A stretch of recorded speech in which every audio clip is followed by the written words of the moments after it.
and to engage with residents, staff, and applicants on these cases. This is our last hearing in the former City Council chamber here, located at 5200 Emerald Parkway. In August, we will convene in the new council chamber, located at 5555 Perimeter Drive.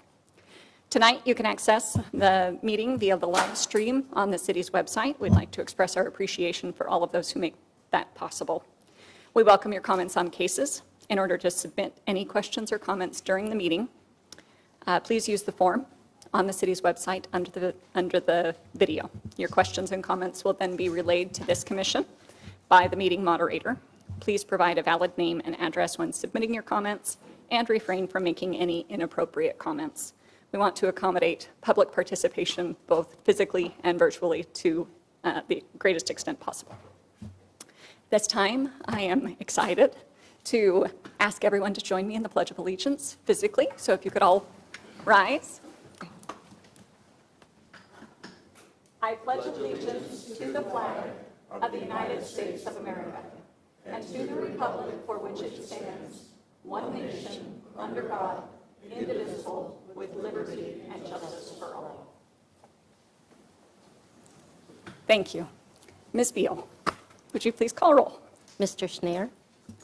Here. Mr. Way? Here. Ms. Fox? Here. Mr. Fishman? Here. Ms. Call? Here.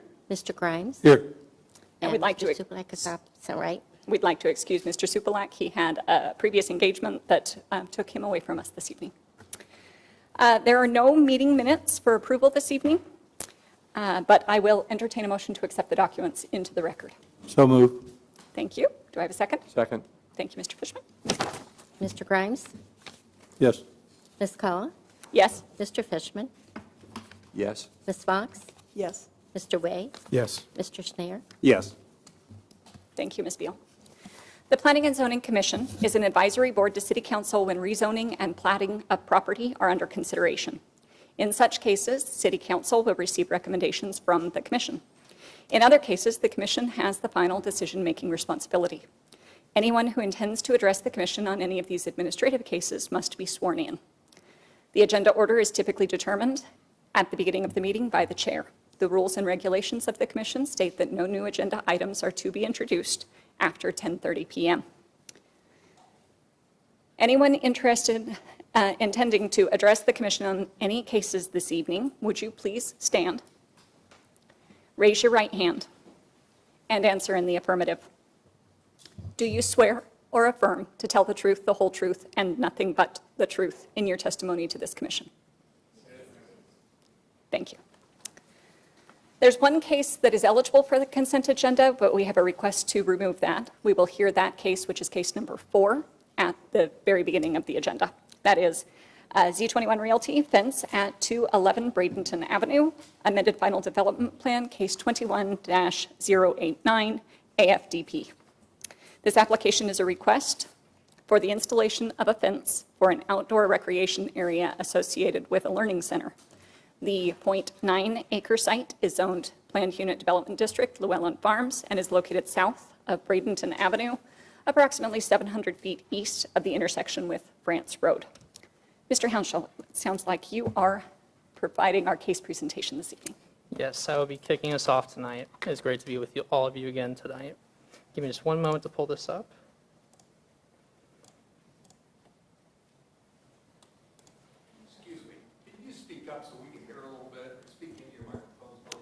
Yes, thank you.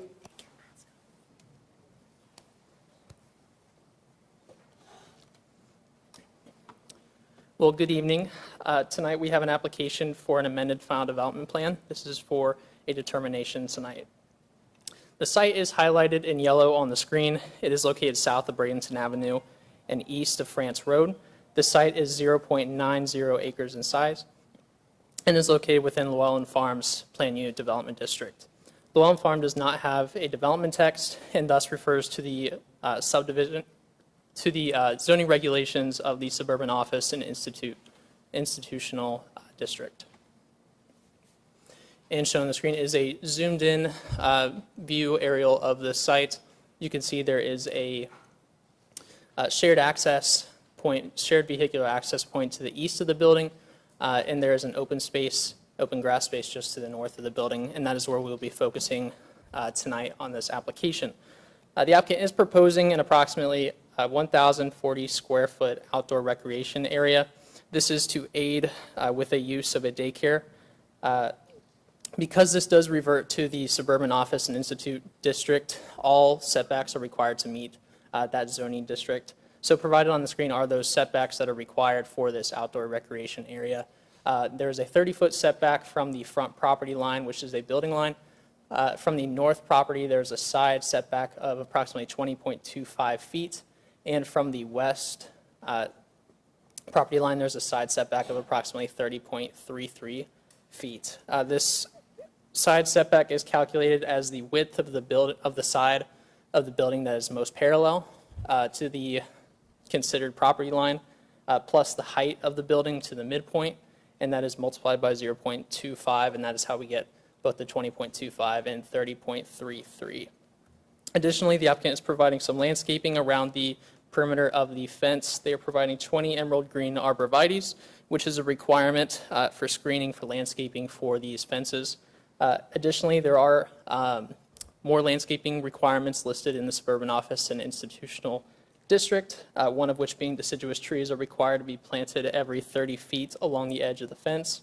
So the applicant should continue to work with staff to finalize the landscaping details subject to staff approval.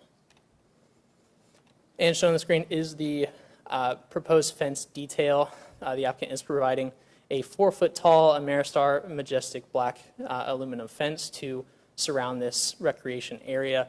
Although there is playground equipment shown in this image, the applicant is not providing any playground equipment with this proposal.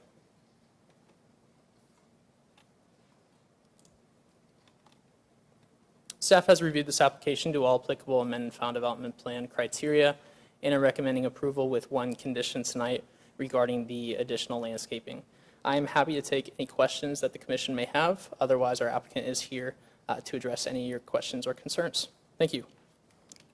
Thank you, Mr. Hounshaw. Mr. Way, did you have some questions on this application? I did, Ms. Call, thank you.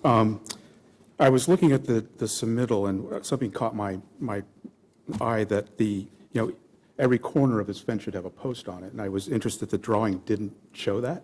So I started looking at the dimensions, and then I started looking at the notes, and it said that the fences came in sections of 8 feet. And I went actually on their website, and I found they come in 6-foot sections too. And then it occurred to me that if they're going to build the fence, it has to be in 8-foot or 6-foot sections, and the dimensions of each of the edges of the fence did not match any of those. So I was concerned that they wouldn't be able to construct it the way that it's shown here to meet the dimensions that they're showing. And so I was wondering how they're going to deal with that. Certainly, that's a wonderful question, and thank you for bringing that up. This was an item that, following discussion with staff and with the applicant, they were unaware of the sections as well in terms of being 6 and 8 feet.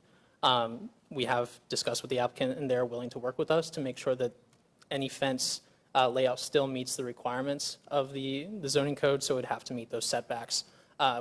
Likely, this would have to be a smaller outdoor area to be able to meet everything, but I know I'm speaking for the applicant right now, and I'd be happy to have them come up and affirm that as well. We'd like to invite the applicant to the podium.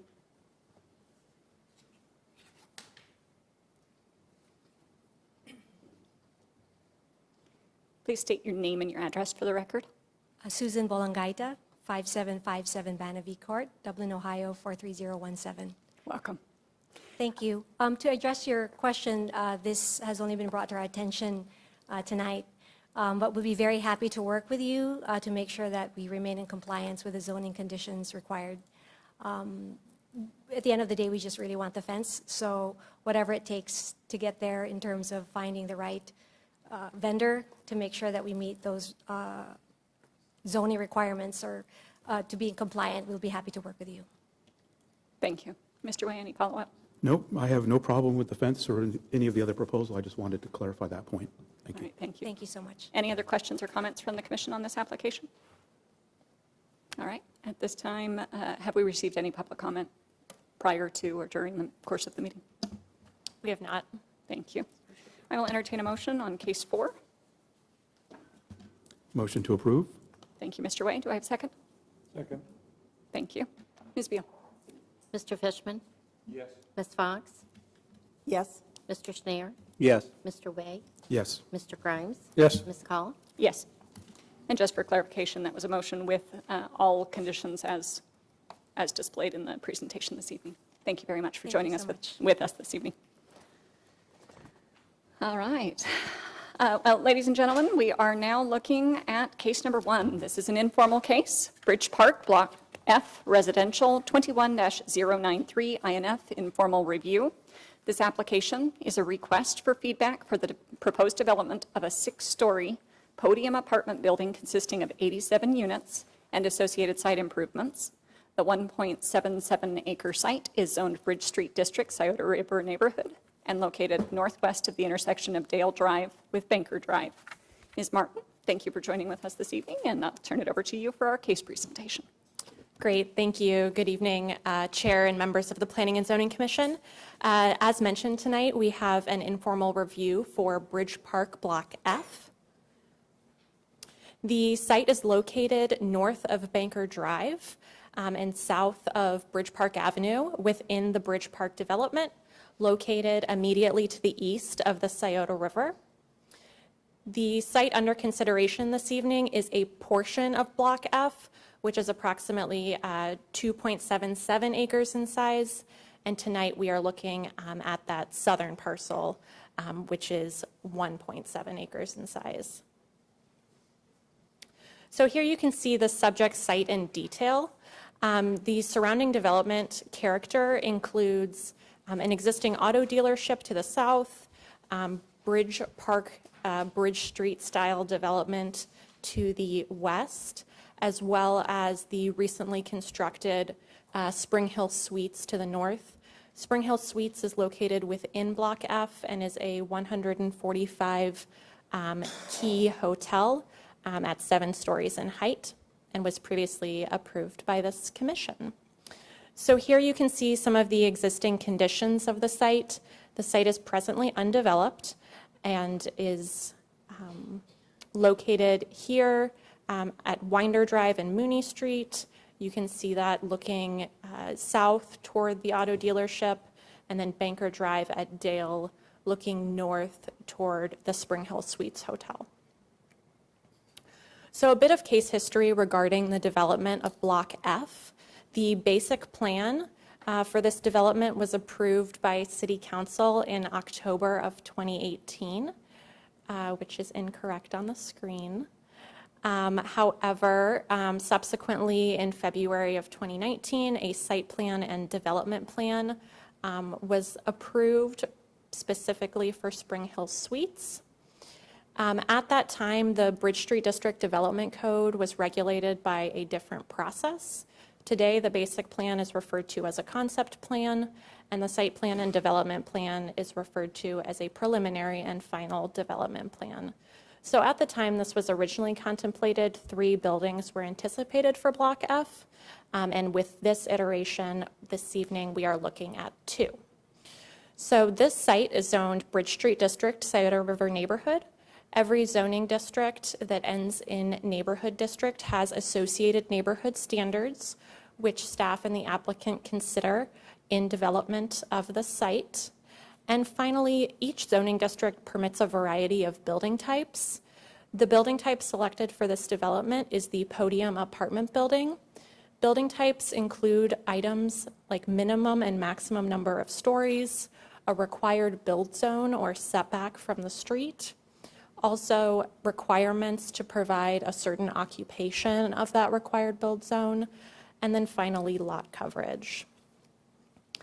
The proposed site plan depicted on your screen accommodates the 6-story Podium apartment building with one story of parking on the ground floor and 5 stories of residential apartment units above. The site also accommodates 2,500 square feet of lobby, fitness, and cafe space along Winder Drive, 91 parking spaces, which are divided between 89 structured spaces within the Podium and 2 on-street spaces, Additionally, publicly accessible open space is provided on Block F, and a generous amenity terrace is proposed within the U-shaped footprint of the building. The primary vehicular and pedestrian access for this building is proposed on the north side along Winder Drive. The site plan here mimics the vehicular access provided by building F1 to the north. Access to the parking structure is provided along Mooney Street, which is a neighborhood street, and no vehicular access is provided along Dale Drive or Banker Drive due to the street classification and also due to the grade change. So given that this is a conceptual review of this project, massing has been provided for the proposed structure. In this massing diagram, you are viewing this from the east elevation looking west. The building is on the left-hand side of the page. You'll see Dale Drive there and Winder Drive. Winder, as you may recall, is a private street. Here you see the character from the south looking north. So you'll see the void in the building for the amenity terrace. And here you can begin to see the podium structure, which you will have noted was absent along the Dale Drive frontage because of the grade change. Finally, here are some additional massing studies along Winder Drive, which allows pedestrian access from the podium to the lobby and subsequently up to level 2 and the residential units above. So staff has identified a number of discussion questions for the Commission's consideration this evening. Is the site appropriately integrated with the surrounding development pattern? Is the Commission supportive of a podium apartment building, recognizing that podium apartment buildings require conditional uses to be approved? Is the Commission potentially supportive of a waiver to permit 6 stories for the podium apartment building where a maximum of 4.5 stories is permitted? Does the Commission support a waiver to the required build zone along Banker Drive and Dale Drive? You'll recall there is substantial curvature to Dale Drive, and the private amenity terrace as well as public open space is sited along Banker Drive. Is the Commission supportive of a parking plan to provide a reduced amount of parking on this block? This block would require, this use would require 144 spaces where 91 are able to be accommodated. The proposal is to have shared parking with Block B, and the applicant is proposing to install a new stair tower and stairwell within the Block B garage to provide access to this development. And does the Commission support a reduced amount of publicly accessible open space? A total summed between buildings F1 and F2 of 0.44 acres of publicly accessible open space is required. Proposed on this block is 0.3 acres of public open space, resulting in a total deficiency of 0.14 acres. The applicant is proposing to provide some open space off-site in the recently approved Block G. And then, of course, any other considerations by the Commission.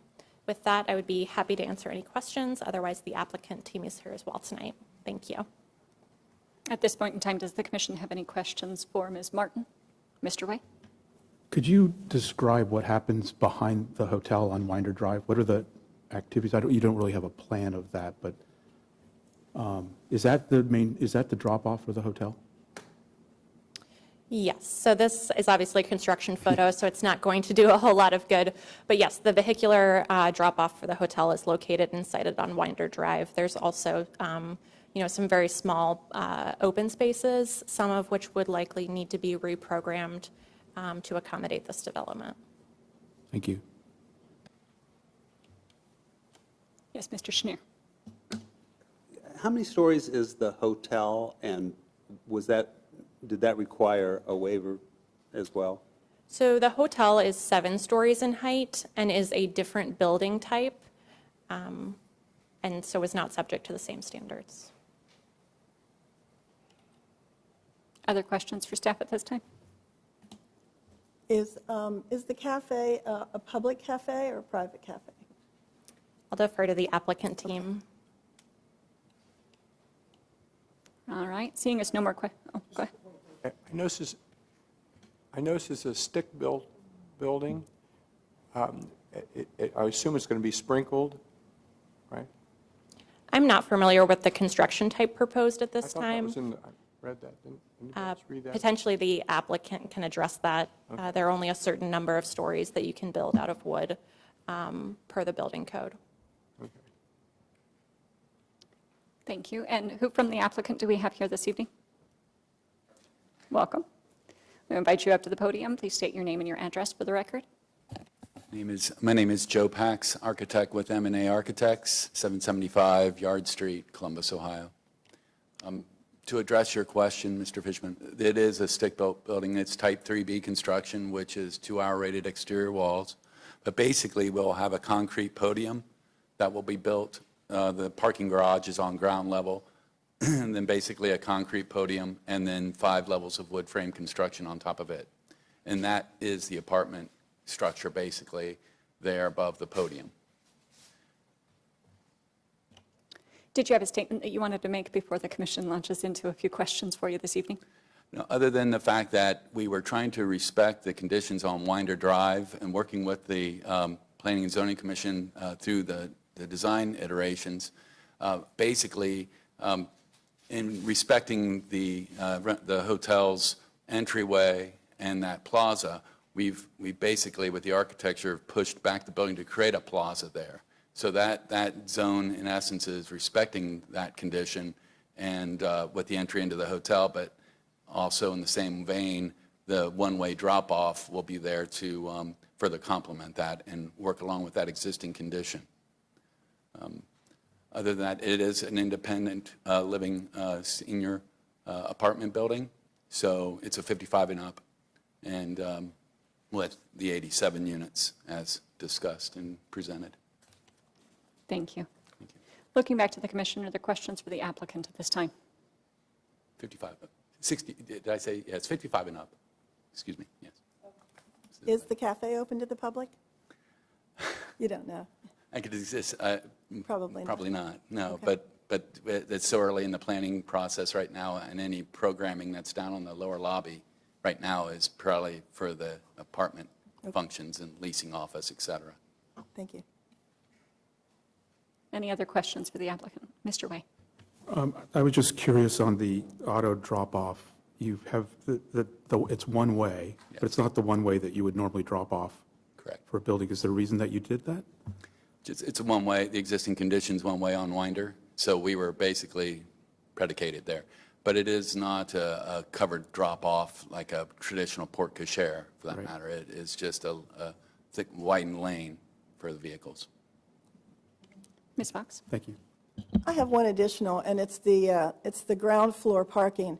I understand about the topography of the ground, but on Mooney Street, that is at pedestrian level going to be a view into a parking garage. Is there any possibility of sinking that parking garage so that you do not get just a view of a parking garage at ground floor level? It's a difficult condition there, but because of the grading along Mooney, which at the intersection of Banker and Mooney is approximately at, I believe it's 817, 819 on the elevation mark. We come up to about 820 at the midpoint of Mooney. Our garage is actually at 821 proposed elevation. Because of nature of just hydrology and trying to keep the garage dry, we're ascending up slightly. So that's part of it in respect to the existing grades on Mooney. So to answer your question, we were really working off of those existing conditions along Mooney and the roadway and trying to respect that as much as possible. There is also existing trash compactor that is used by the hotel, and that is on a northwest corner of the site. That must stay and remain, and that has an existing curb cut. So that is also predicating and driving the finished floor elevation on the garage level. The reason I ask that is because, the last thing we want at street level is just the garage. any possibility that, you know, as we look at the massing and the architecture of this, that, that the possibility of being able to at least hide it to a point where you might be able to get entrance stoops or you know, entrance into it other than through the middle of the building. I'm just looking at not having to look at a garage as you walk around the block. I understand the concern. The fact that the parking garage is on the west side of Mooney also, we consider that one reason why there was, if we were going to have access into the garage, it made sense along that drive in preserving mostly traditional building elevations on all other roadways surrounding the site. So you really won't see, except maybe for the corner of Dale and, I thought it was Widener, but okay. You will see parking garage. Will you see much of a parking garage on Widener Drive or on the corner of Dale and Widener? You will not. You will That not. is the key on the design right now, at least to the point, it's only on Mooney. And because of the site conditions and the topography sloping 20 feet from east to west, basically that garage is just being buried down into the ground, and the platform is there at Okay. level, at grade, basically along Dale. Okay. And so you'll have no idea, frankly, that there is a garage underneath it because of the grade conditions. Well, thank you for explaining. It's hard to see it in Sure. mass. No, I understand. Thank you. Yeah. Any other questions from the commission? Just a couple from me. Could you speak to, based on the heavy residential use of this particular building, the reduction in parking? So if I got my numbers right, and Ms. Martin, please correct me if I didn't, looks like 144 down to 91. Correct. So can you speak to how the use aligns with the reduction of parking? And then I'm going to have the same question for the open space. It's basically just from the footprint available that we had there underneath the building itself to accommodate the 91 spaces is what we could get, providing one for one, but also the fact that we knew the parking garage B across Mooney would have some spaces available there and allocated towards that use for residents. That was at least with part of our application, was predicated on that for the parking. And then same question for open space. It looks like we're losing about a third of what otherwise would be required, going from a 0.44 down to 0.30. Can you speak to how that would affect the residents in the adjacent parcels with the reduction of the open space?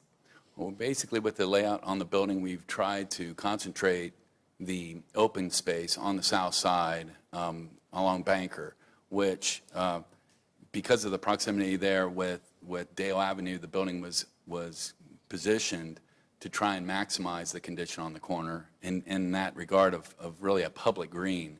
So the intersection of Banker and Dale is a very important one for us, at least, and then proposed landscape improvements all along the south side of a property with terraced greenways and tree plantings there. So the proposal, as you can see there on the screen, that's a heavily embellished area, but beyond that, we're doing our 5-foot setback for traditional foundation plantings on Mooney, and then proposing some improvements with that island in the Winder Plaza also. But with the footprint that we had, we were trying to just squeeze as much as we could, at least onto the green space, and making the most of it for public use, especially, again, the intersection you see there at Banker and Dale. Understood. Thank you. Any final questions from the commission before we enter into deliberation? Mr. Schneer. There was one elevation that appeared to show perhaps fire escapes, or there they are. A patio, Chinese. or balconies, what, can you?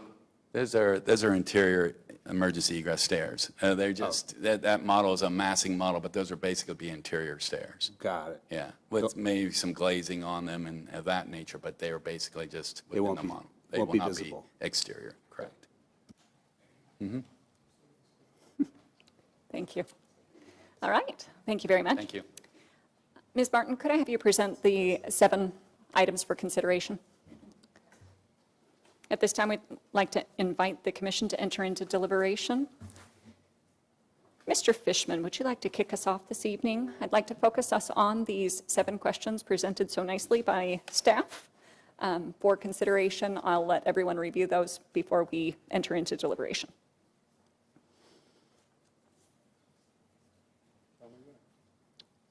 If you're good, we're good.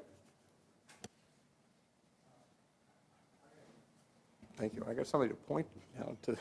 That's great. Yeah, thank you. Anyway, I'm certainly not in favor of the two things you asked about, okay? I think giving up the common space, this building is packed on the site, and so much for walking around and gathering and so on. There's no way. I'm also not in favor of the eliminating the parking spaces, because this population isn't, geriatric yet, okay? I hope we're not. And so they'll have cars and so on. And I think we've prided ourselves in Bridge Park that we've supplied parking so that people don't have that aggravation. And so that's the two things. So I'm not for the reduced accessible space. I'm not for the alleviation of all those parking spots, and I think the coverage is way too dense, and so I'm not in favor of this the waivers, and Podium building. I have mixed feelings about that. I think that, of course, our councilman always talks about the ability to move around the building and so on, and there will be none. And so that nixes 1, 2 is integrated in the development, and would say no. So I hate to be so negative to start. You pick me first. But I looked at this over and over. I drove over there today, and I thought, wow, that's going to be a packed space. And so that's my opinion. That's just my opinion. Mr. Schneer? A couple observations. The building height, if it weren't for the hotel, I think would be problematic for me, but with the hotel sort of setting the stage, at least visually, even though it's technically in a different area. So I'm okay with that. The parking, this gut reaction is that's sort of a no-no, except we've talked about this, and there were studies done about the use of those parking garages, other parking garages, and I don't recall specifically if there was a study done on that particular parking garage, but the point seemed to be that there was more than adequate parking within those garages. So I can, subject to some additional information, I could be persuaded that the parking is adequate. Open space, if you open the cafe, count that as open space, we all put some, no, we just like open public spaces, and if there's an area that needs them, I think, the excitement and density of Bridge Park is great, but the lack of open public spaces there is problematic as you walk around. So, boy, there'd really have to be a really compelling reason, which I don't see right now, on a waiver with respect to the open spaces. And the others, I could go either way as we talk through them. Thank you, Mr. Schneer. Ms. Fox? I think I was here when we did the hotel. And from what I can remember is that the area in front of the hotel and on Widener Drive, the intention was to create this really attractive pedestrian throughway, and like a promenade. And right now, as I drove there, it's just a driveway. So I like the idea that if you're going to face it that way, that it becomes somewhat of a plaza. I think that can be a very attractive way, that when you're coming Mooney or Dale and you're walking through, that this is that byway we're looking for. So the fact that you have the cafe there activates it. So having that open, because I know we specifically asked the existing hotel to put an outdoor seating area. so that they could have a cup of coffee. But if you're just having a cup of coffee in the driveway, it's not very attractive, right? So if this could be a promenade, that the facade of this building had interest, like you would walking down a European street, and the facade is beautiful, and you can get a cup of coffee, and you want to walk down that way, maybe on to Sawmill whenever we get that developed. I think for me, I want to stay on, is it integrated in the, integrated in the surrounding development? You know, I can see a residential unit here, but you're saying seniors. I can't see another Podium building. I just can't. I can't see another Podium building. I think there's a lot of potential on this site from the way you have it laid out, but I would suggest maybe, well, first of all, the front of the building needs to have this high architectural interest.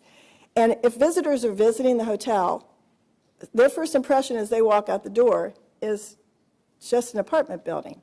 But you have an opportunity here with this amenity terrace to create a visual framework of something interesting to go to, if you could see through, you know, so that you actually, I'm assuming this amenity terrace is public. Okay, that's a problem right there, because this little corner over here is never going to get used. So let me just go on. So if you're going to walk the district and you're able to picture frame this green space through the opening of this building, it becomes something that draws your curiosity. I think that I think if you can get enough adequate landscape in there, whether you have to push the building farther to the south, I don't know, but I think you really have to make sure that Widener Drive becomes something that is worth walking through, and a facade that's worth looking at. And coming out of the hotel makes an impression on your visitors. The massing is Podium, and it's wall-like, and I agree with Mr. Fishman. Seniors want a couple of things when it comes to this. They want connections, they want sociability, they want to be able to get out and walk around, they want to meet people. This building is a long walk. It's also one of the things in the Bridge Street district, and I say it all the time, we need some architectural diversity. I would suggest in this, you have the perfect opportunity to have cascading roof lines. If you had cascading roof lines, you would create niches and areas of outdoor private spaces, which seniors want. They want public outdoor spaces, but they also want their private outdoor spaces.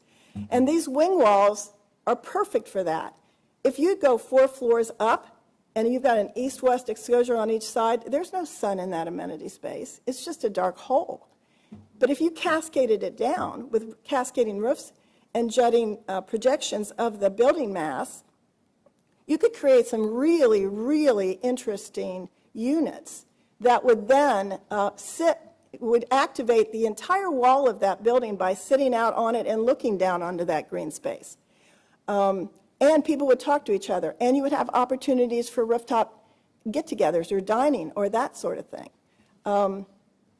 That amenity space, to me, needs to be public, and I think that you can pick up private outdoor amenity space all over on a cascaded roof line with terraces where people could gather, and you could call that outdoor space. Rooftop gardens are outdoor space. The other thing, let's see. One of the things that bothered me, I think, if I were living there, I put myself there because I'm going to say this publicly, I'm over 55. So if you really want to activate this amenity terrace, and you're standing there, your view is to the back of an auto dealership. So it's not very pretty, you know. So what could you do? And I'm going to look at Mr. Way here, he's the landscape architect. I'm hoping he's liking what I'm saying. I don't know. But anyway, this back side of Banker Drive, because you're having to terrace it anyway, could you create an amenity room, a terraced room? Could you terrace with stair steps up to this amenity terrace and frame it so when you're coming down Banker Drive, you're looking into it like a pergola effect. And when you're in it, you're not looking at the back of an auto dealership. you're looking at a beautiful framed end of a terrace. If you were able to get that kind of activity on the inside walls, the terrace down, and you were sitting on that terrace, now that's a place to gather. And you can pick up some land here because 100 foot across on a terrace is too big. It's not intimate enough. I'd say 70 foot wide. You can go long, but when you get really wide, it becomes a ball field. So if you could skinny it up a little bit, make it a little bit more intimate, close it off at the end with something beautiful in a landscape framing, and terrace down to the street level. So when you walk by, you peek in, and now that's interesting. Now you've place-maked you Banker Drive, and you've place-maked the terrace, and you've made the rest of the building feel a little bit more social. So, and one last thought, and I just thought of this when we were talking at one of our public services meetings about mobility. That corner where you have all that landscaping, soon we're going to be putting mobility hubs into Bridge Park. We're putting one in the North Market. A mobility hub is a place you can put your scooter and you can Uber and you can get all kinds of. That might be a perfect place for a little mobility hub at some point for these seniors who just want to take some other means of transportation and not busy up Winder Drive so much. I just think you have potential here. I don't think it's there yet at all, but those are my suggestions, and I hope it gives you a little food for thought. Thank you, Ms. Fox. Mr. Grimes. Thank you. Lots of opportunity here for improvement. I can hear it already. I like the general fit of the building. I like what you're doing on Winder Drive. That's, as mentioned, there's you could tune that up a lot to make it more friendly. I can see a lot of people want to sit there and just watch what comes and goes out of the hotel. That very, very much so. I like the amenity space. I agree that it could be smaller, a little cozier. I like that corner of Banker and Dale. I think that's a good fit. I would also like to see that study of parking. I know that that's sharing with others that maybe we are at the present time or foreseeable future over-parked in the area, but I'd like to see that in a little bit more concrete terms. As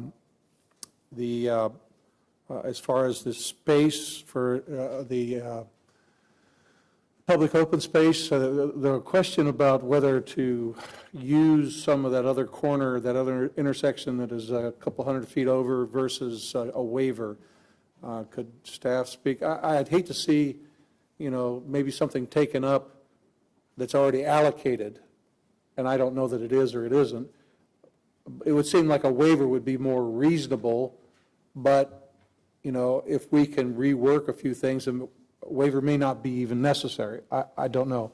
But could you expand a little bit about the other site being brought into this?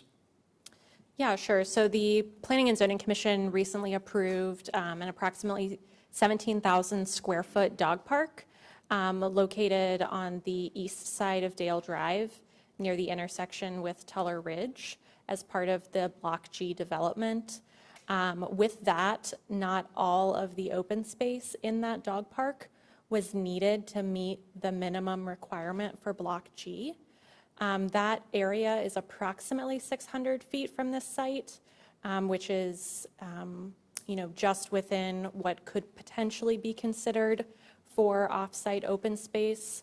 That being said, staff would recommend that either the applicant work to provide some additional open space on site, but also that the commission consider approval of a waiver. As we move forward and administer additional blocks of development, having piecemealed open spaces that are allocated to various areas becomes challenging. So I think from a staff perspective, coming to a consensus about, what really is an appropriate open space for this area. And not just summing pieces as we go along. Yeah, trying to keep track of that over time it'd get lost in time. I'm generally supportive of the height. I think, in relationship to the surroundings, yes. I also agree that with the parking lot right across the street on Mooney, that makes sense to me to have the garage entry facing that.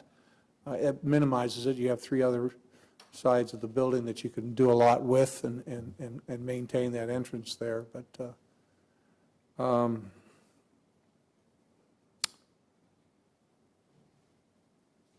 I like the intersection of Dale and Banker, that kind of invites you in, but as mentioned, you know, the screening or meshing with the adjoining parking lot that's with the dealership, that while they've paved it and it looks nice today, you don't know what it'll be like in a couple of years or what use that may be eventually. They may want to do something different with that, but you have to think forward with your own project right now. That's all I got to say. Thanks. Thank you, Mr. Grimes. Mr. Way. Thank you. We've had a lot of conversation about Winder Drive and the front, what's the front of the building. And I think that's why I was asking about the hotel drop-off, which is very compact, and it's got a very kind of tight urban space to the hotel. I think there's way too much space along that edge given over to the automobile. I think the whole building could shift closer to Winder, and that you could get more open space along Banker Drive. So that you create along Winder Drive that laneway kind of connection that comes through B3 and all the way down to Riverside Drive. I think it could be a much different space than is currently conceived. The other thing that strikes me is that the intersection of Banker Drive and Dale Drive is really a gateway coming into the development. And that needs to be a very special place.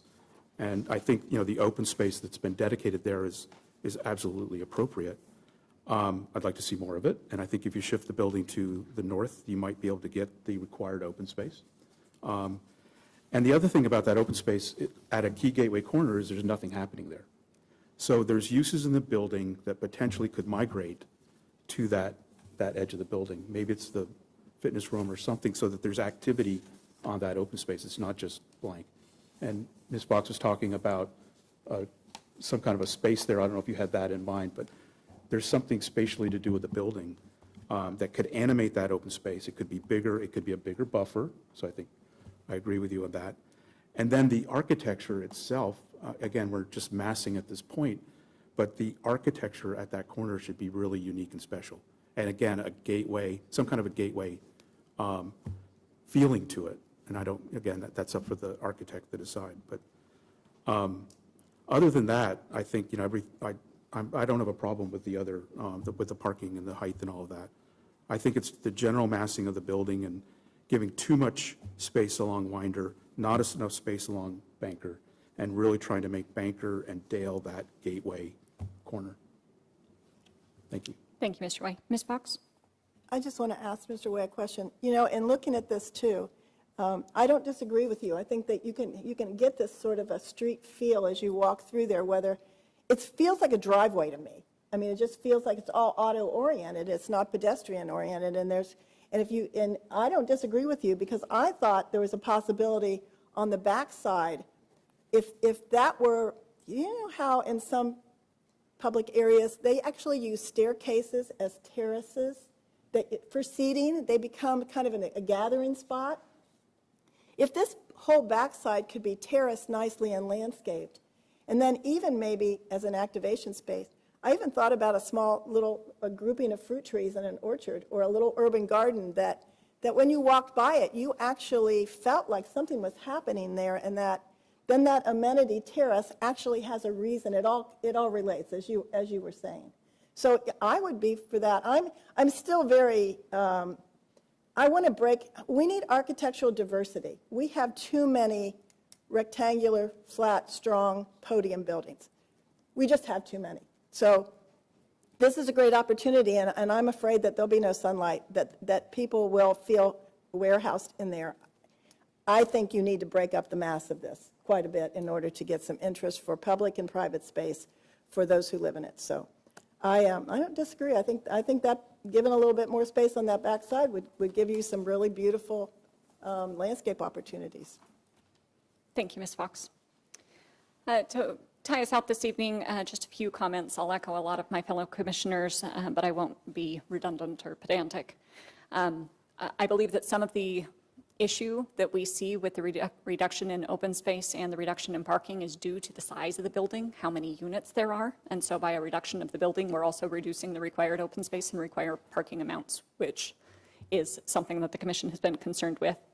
I do agree, Ms. Martin, that we need to be very methodical when it comes to shared anything, whether that's open space or parking, not just for accounting purposes, but also, especially in the Bridge Street District, there is a reduction in open space that is required for each of these blocks.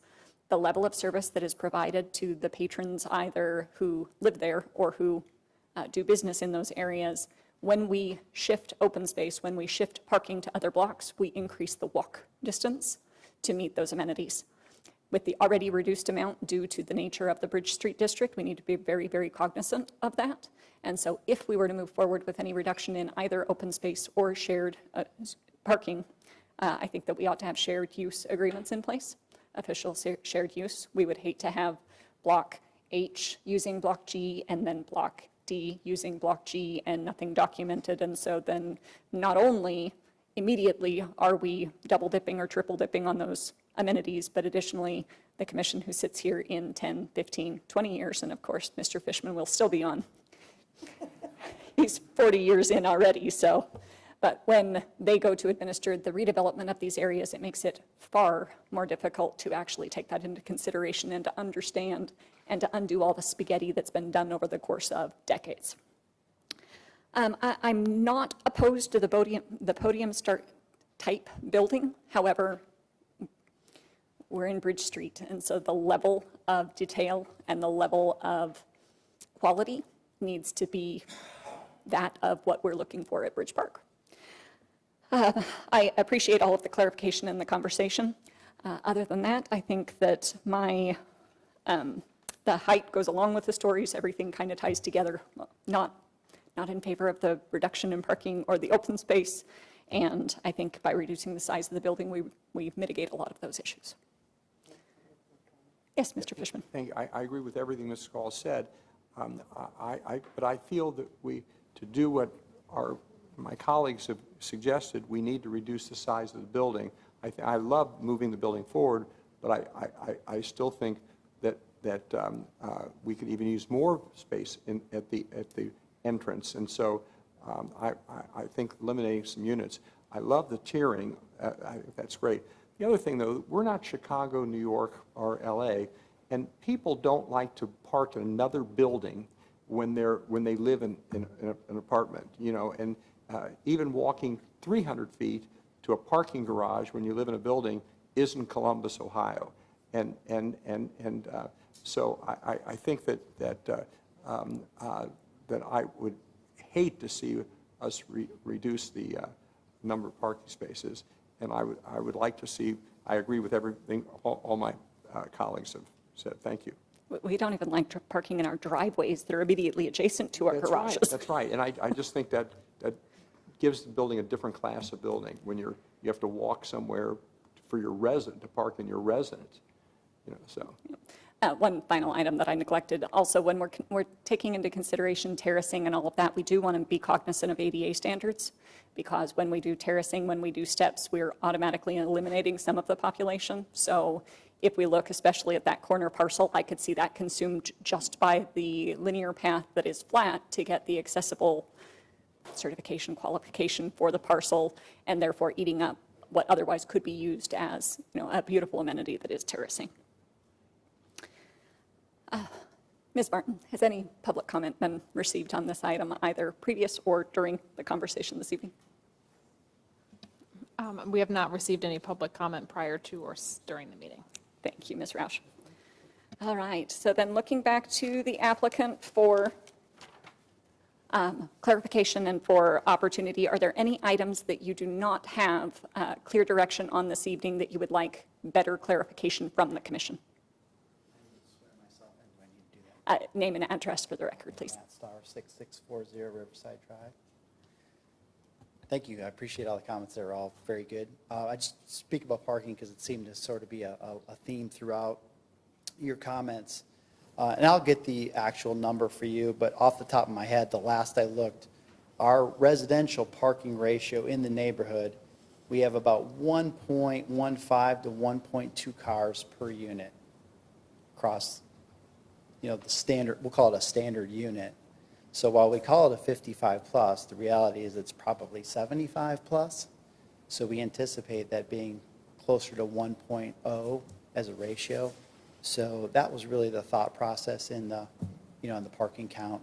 So I can just speak to that experience. I mean, 530 units, it's about, we're parking about 580-ish cars, 500, maybe 600 cars. So again, I'll get an exact number for you.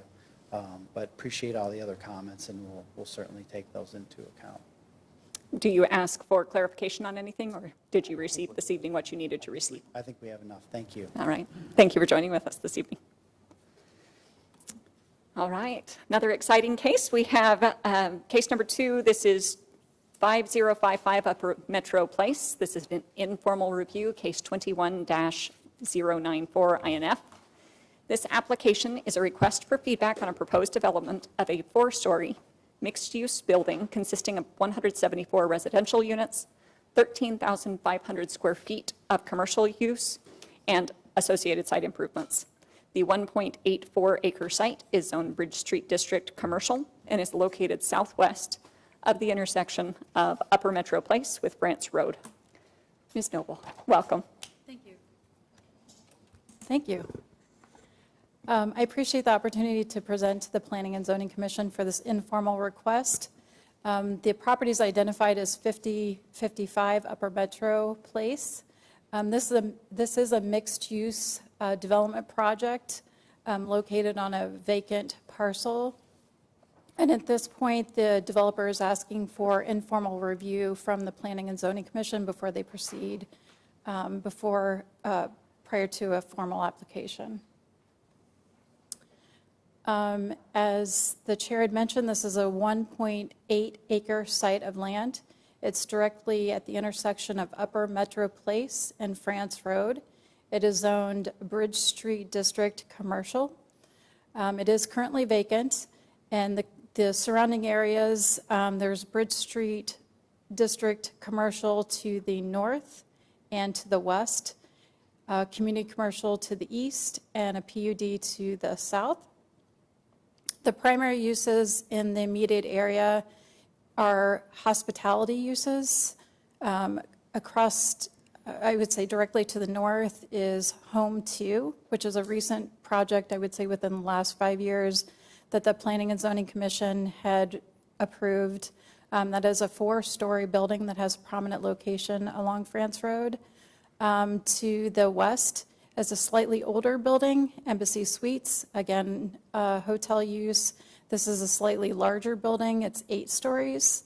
To give you some terms of massing, which will be part of our discussion tonight. And most recently to the west is Town Suites, which I would say is probably about 3 years in the making for the Planning and Zoning Commission, and again, a hotel use. Just to give some general description of what the applicants are proposing before we get into the description of the background. Again, this is a mixed-use project that's proposing 174 residential units. That would be on the 2nd to the 4th floor. It is a total of 4 stories. The first floor would encompass commercial uses, and it's approximately 13,500 square feet, and I'll get into the description of what that space will encompass. The general design of the building is a L-shaped building, and it's going to have frontage along Upper Metro Place and France Road. You can see kind of the layout of the massing of the building.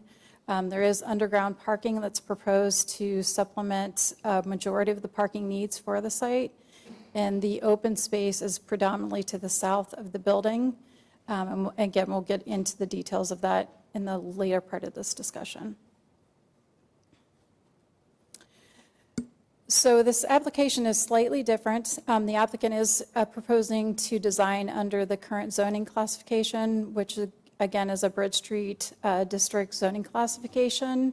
They're proposing a mixed-use building type, which is a permitted building type for this district, and it allows for a maximum of 5 stories. This site is also located in the Dublin Corporate Area Plan, which is a special area plan that we've recently introduced to the Planning Commission as of a meeting ago, and I think will be a discussion for later in this evening. Predominantly, the objectives of that area plan is to create a more walkable, dense community for an area that's predominantly an office complex. In this particular proposal, it does have frontage along France Road, which is a predominant roadway in this, not only in this area plan, but of course for the city.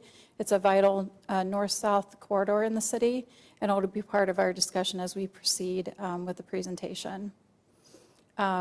As such, as a predominant roadway, there's a chapter dedicated in the DCAP area plan that's specifically oriented towards the design standards for France Road, and again, has some limitations that we need to discuss as this proposal moves forward. Equally, with the Dublin Corporate Area Plan, again, the objectives of this plan is to create a mixed-use environment. So we've worked with the applicant to create, which was originally proposed as an exclusively residential project. We worked with the applicant through several meetings to introduce a commercial element to the site, specifically for the first floor. The applicant is proposing, or at least asking for the Planning Commission to entertain the idea of on-street parking, which they believe is vital to their operations for the commercial uses. In terms of, I guess, direct access, again, France Road and Upper Metro are the primary corridors for the site, with open space to the south. And just to get into a bit of the details for the ground floor. Again, we'll get into that in just a moment. Specifically, again, the applicant's proposing to develop under the Bridge Street District, Commercial District, which it is currently zoned. Their proposal is for the mixed-use building. We had worked with the applicants to identify the correct building type for the proposal, and this is the result of those discussions. In terms of street networks, France Road is not only a corridor connector street, but a principal frontage street, which again is part of our, I guess, highlights to France Road. Upper Metro, on the other hand, is a neighborhood street, and those street functionalities are quite different. In terms of mid-block pedestrian ways, the applicant is proposing a solution to this particular requirement in the Bridge Street zoning district. It's specifically a mid-block building pedestrian way. With some slight modifications to their proposal, we think that code requirement could be met. In terms of required building zone requirements for the site, there is a 0 to 10 foot setback maximum. The applicant, we believe, is just slightly behind that requirement, and we're working with engineering to talk through how we can meet that requirement more specifically. And last but not least, open space, which is always a very important topic for not only staff, but the Planning and Zoning Commission. Roughly, the applicant's proposing approximately 35,000 square feet of open space.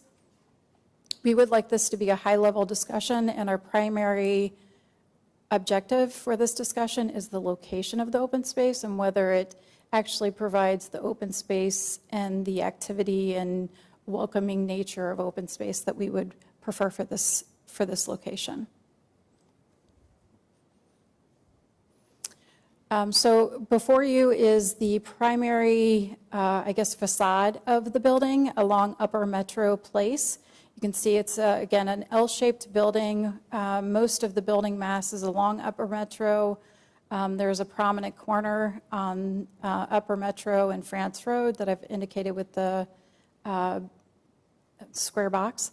And then, again, the smaller facade is along France Road. The applicant's proposing a mixture of options for meeting parking requirements for the site. That would be a mixture of underground parking, on-site parking, and surface parking that's proposed for the site to create a total of 222 spaces. And the important part of this discussion is 17 spaces are proposed to be on-street parking along Upper Metro Place, and that is a key discussion that we'd like to have with the Planning and Zoning Commission. Again, the applicants indicated that that's a vital part of their operations for their internal space, and we would like feedback from the Planning and Zoning Commission to proceed.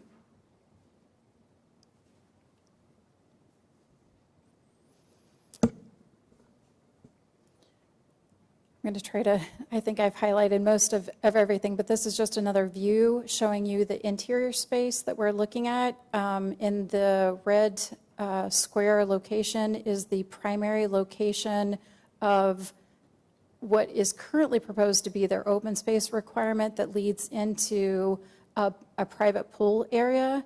To the west is their surface parking. The reason why I've indicated this area is if the on-street parking were not to be supported by the Planning and Zoning Commission, this would be an area that they would propose to have additional surface parking. Again, just a closer view of the site and what you would be looking at in terms of the internal space for the site.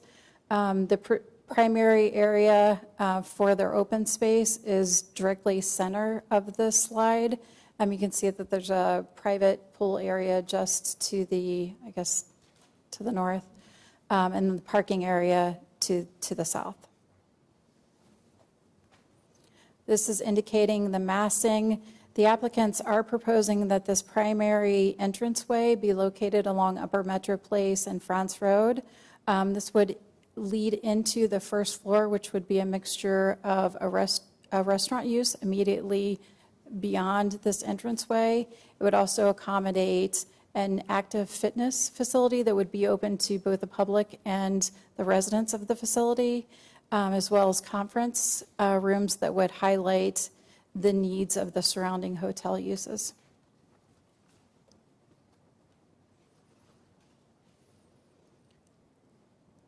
I feel like this is quite redundant, but again, the open space that we're looking at, we've worked with the applicant in terms of details of the open space, but we're primarily concerned that with the massing of the building and the parking being, or excuse me, the open space being behind the building, that it will seem a bit private to the general public that might not be familiar with the site. So we would welcome any type of feedback that we would get from the commission. Leading up to our discussion questions that we would appreciate feedback from the Planning and Zoning Commission. Generally, do you support the proposed site layout that the applicant's proposing? In terms of the open space, would the commission either support the location of the open space, and because our numbers are so close to what's required for open space, and the idea that if on-street parking is not supported, that they may not meet the open space requirements, would the commission approve a waiver from this requirement? Leading into, I think I've just replicated this, but generally the idea of the open space design, the location and layout, any type of feedback that we can get from the commission. More general is the massing of the building, the scale of the building, and the height of the building in terms of not only what the zoning district proposes, but what the Dublin corporate area plan would permit. Does the commission support on-street parking? Again, that's a great need the applicant has requested, and we need to identify whether that's a supported idea, and of course, any other considerations that the Planning and Zoning Commission would have. And with that, I'm happy to answer any questions. Thank you, Ms. Noble. Looking to the commission. Yes. Thank you. I'm trying to recall, is there any on-street parking on that street anywhere now? There's not. Okay, that's all. Thanks. Thank you, Mr. Grimes. Ms. Fox? Yes, I have a question. obviously, the commission has to consider all of the community plan, the Dublin corporate area plan, as well as the Bridge Street District plan. And I'm only seeing reference here to the Bridge Street District plan. I'm seeing some reference about the Friends Road area, but this site is also called out in the Dublin corporate area plan as Site 8. And it has specific recommendations, but I didn't really see anything in this. Would you like to, can we speak to that? Or I'm struggling as to how we are blending this Bridge Street District plan for a commercial district into the Dublin corporate area plan, which has some very contrary principles, well, not principles, but at least design standards. No, very, very much so. And that's one of the reasons why we encourage the applicant to come from an informal review, because they do have very distinct ideas, if you will. So our analysis with the Dublin corporate area plan, and again, this is a high-level discussion, but several of the discussions that we've had is, one, incorporating mixed use. The original proposal was strictly for a residential use building, and we've worked with the applicant to create a commercial uses on the first floor to create that, and quite honestly blend with the surrounding area with providing some amenities that we think are lacking in this area, including the open space. The building height is still something that we're wanting some feedback from the commission, but essentially mixed use, open space, and creating some vitality to the area, we definitely has been the cornerstone of our discussions with the applicant, and we think is at the heart of the DCAP plan. So we're struggling with the same concept. So we wanted to have these discussions before the applicant proceeds any further. And one last question on story height, because I think it's important. The DCAP plan calls for 1 to 2 stories on Franz Road. The vertical mixed use is permitted if it's deemed appropriate and you want high density from the Bridge Street District Code, because it was not really intended for this particular corner. A commercial use was intended for this, this site. So I guess I'm a little confused in trying to read the code, and because it isn't truly, at least in the Bridge Street Code, I have the sense that you can put the vertical mixed use designation on that if it's deemed appropriate. If it isn't deemed appropriate, what's the height on the commercial if you didn't say it was vertical mixed use, it was just going to be office, which is another, because this was originally, I think it was district number 1, and it was mainly office. So is there a height limitation there? So just to, I'm going to try to answer this, and if I don't, please clarify, but under the building type that's permitted under the zoning district, they can do a maximum of 5 stories. Under the DCAP plan, this is where there's a strong deviation. Under the DCAP plan, there's a proposal for 2 stories along France Road. So that, again, that's an important distinction we need to work through with the commission. And it's the same whether it's in the commercial or vertical mixed use, it's still 5 stories on that location? I believe so, yes. Okay, that was my only question. I couldn't find it. Nikki will correct me if it. Thank you, Ms. Fox. Other questions? Mr. Way? The on-street parking you said was vital to their operation. Can you elaborate on that? Well, I should say the applicant is suggesting that it's vital. If we could just hold that one we'll invite the applicant up for questions also. Of course. Any other questions for That's it. staff? All right. Who from the applicant is here this evening? Welcome.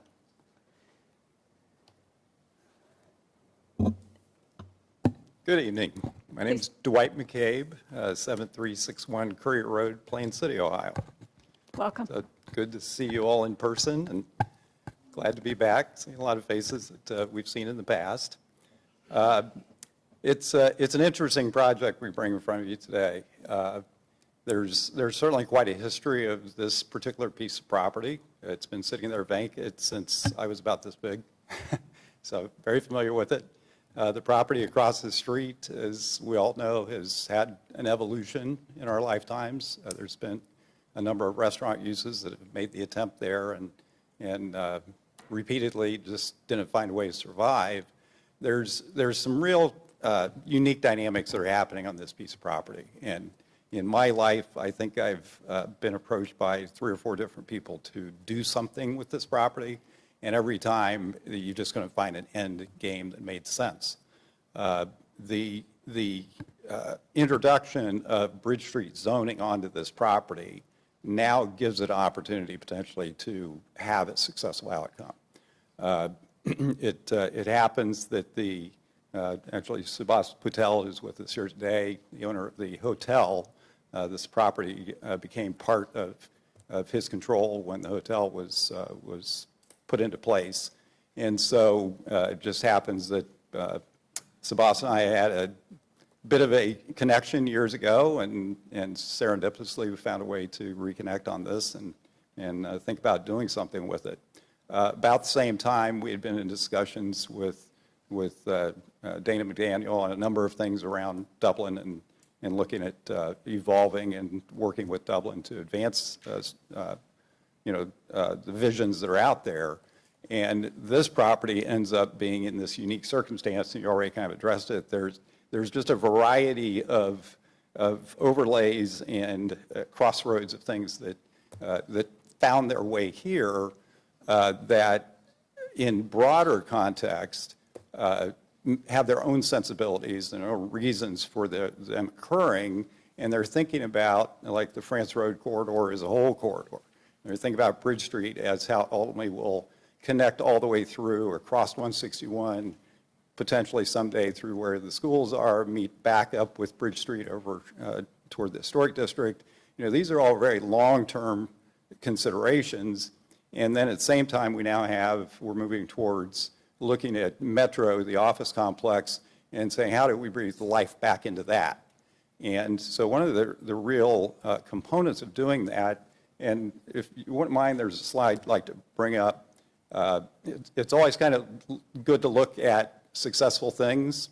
And so as we've been considering how do we go about kind of bringing this component into kind of the revitalization of the Metro Park or the Metro office complex, how do we start to introduce the things that users these days are looking for, which is, we've all evolved a bit. Mixed use is kind of a broad thing.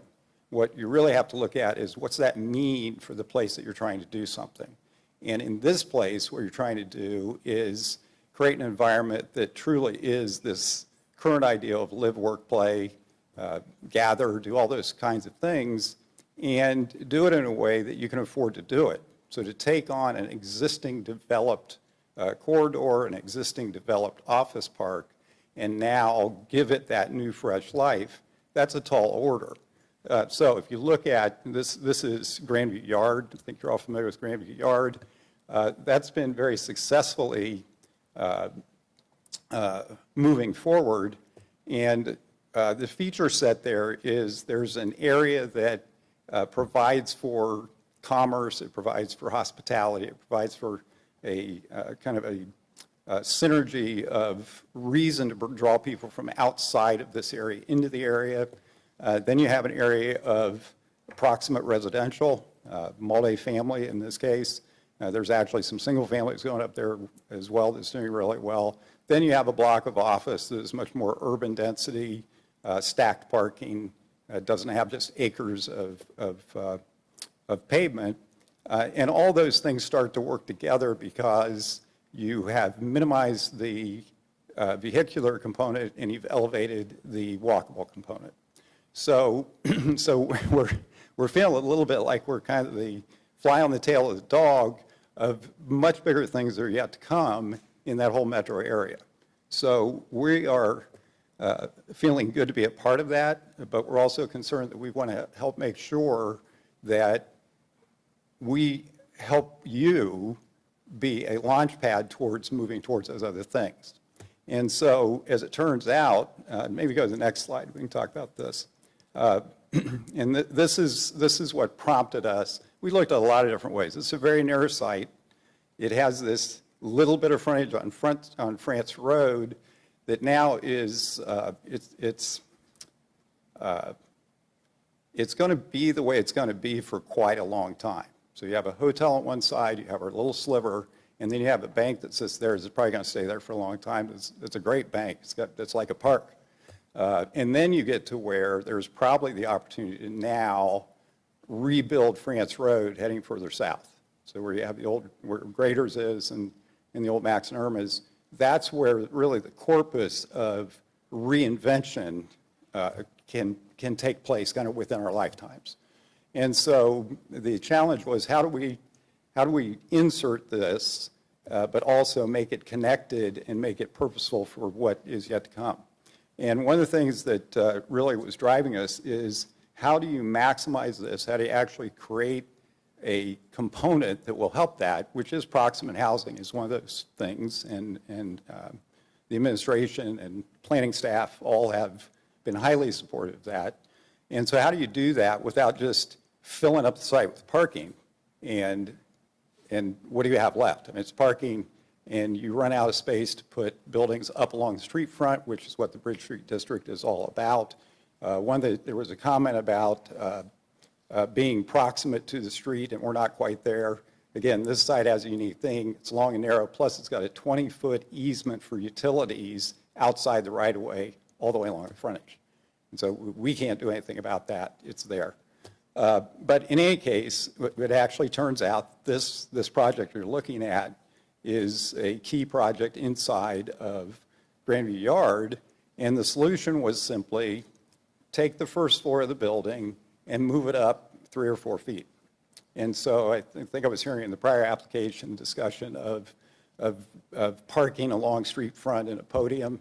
What this does, it creates really a perfect marriage where now along the street front, you do in fact do some walk-up steps at entry points. You still have that very comfortable streetscape, and yet it provides a way to effectively get under the building without long ramps and nosediving, and you can get in there and park, and you hide all that parking. So now the green space that everybody's looking for finds a way of coming back into the plan, and this is where you head.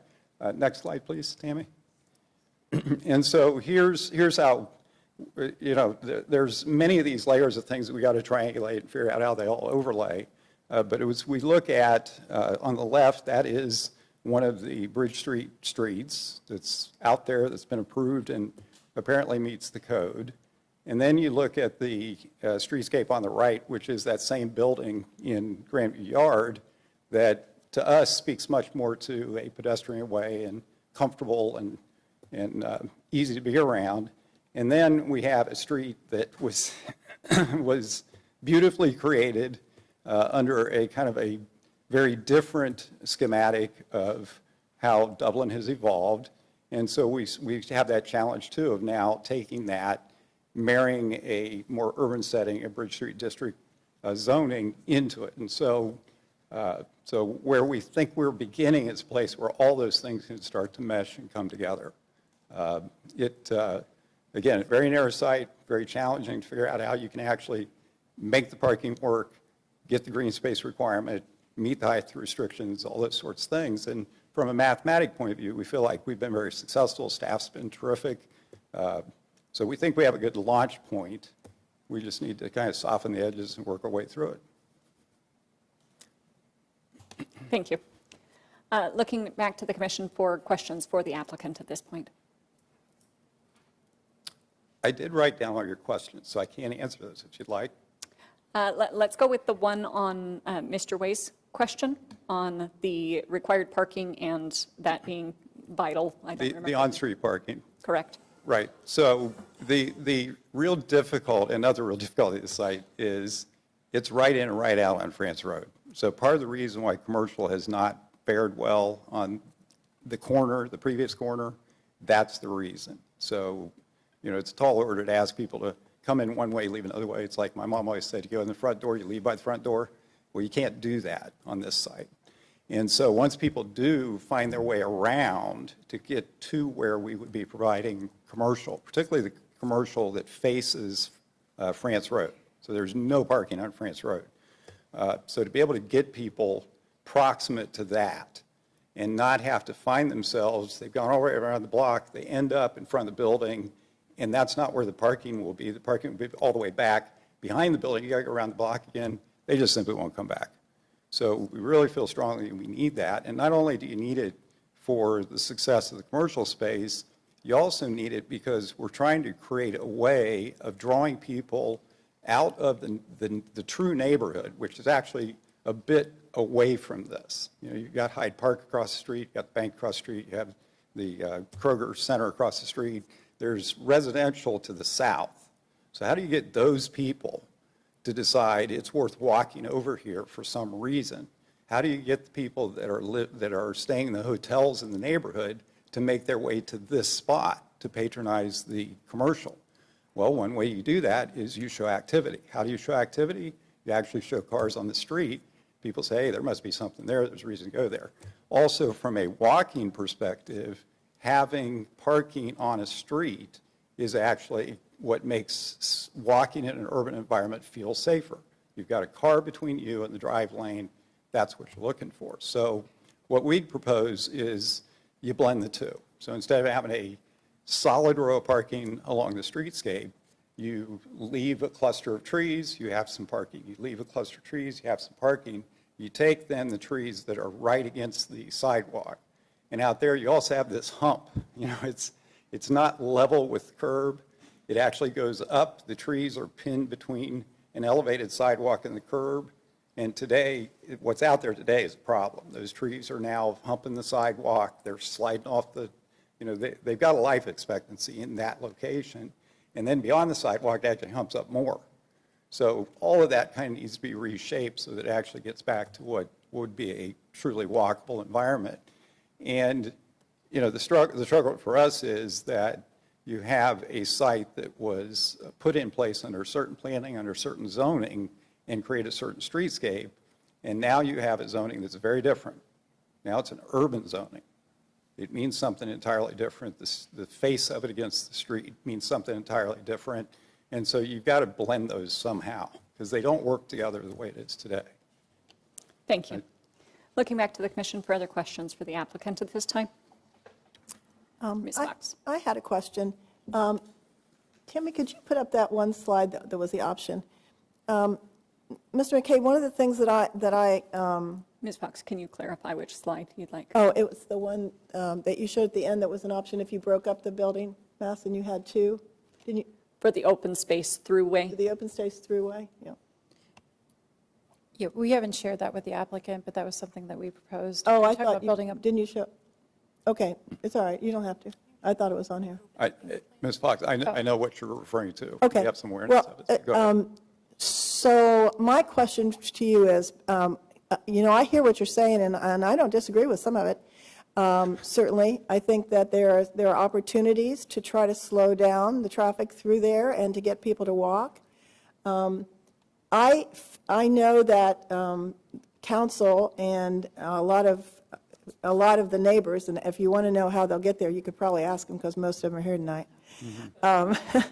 But they're very interested in the DCAP plan, in the Dublin Corporate Area Plan, because it affects them directly. And so this streetscape on France Road is a high priority. And where multifamily is located in a sensitive infill is very, very important. So as we discussed tonight, I guess my question to you is that, you know, it's very possible that, that this building is going to get, the mass is going to change, you know, as we discuss this and talk about it. Are you open to those kinds of conversations? We're certainly open. That's why we're here. Okay. The dilemma that we found very early in the process, two things. One is that the requirements, Bridge Street requirements, are very explicit about buildings being on the face of the street. And as soon as you start zigging and zagging, you can't meet those requirements. So if we were put in a posture where we had to do that, that becomes a real problem. Now we do, you know, our hope is we could work through this in a way that we're not going for variances and rezonings and all that. We want to fit in the box that we were given, and that's where we head here. From a, you know, we're at that stage where we'd all like to throw some architecture out here because it all looks better when you do that, but we've been advised not to do that, so we didn't. But we actually did many, right, Mark? Many layouts of how this could potentially work. We looked at parking decks, we looked at various schemes, we looked at moving the buildings around. One thing that happens very quickly, if we can't find a clean way to put parking under the building, which is what we've done, what happens is you very quickly lose parking if we're not efficient. So if you start zigging and zagging, every turn and corner you lose parking underneath, and you get to a point where it functionally simply doesn't work. So that's one big concern, which we'd move more parking up to the surface, which means we would lose green space.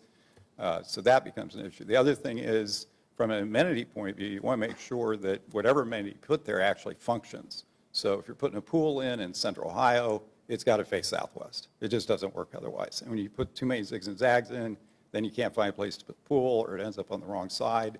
So in concept, where we think this needs to head, and it doesn't mean you don't do some adjustments and move building faces in and out, but from a functional point of view, you look at the surroundings. The surroundings are hotels and parking lots.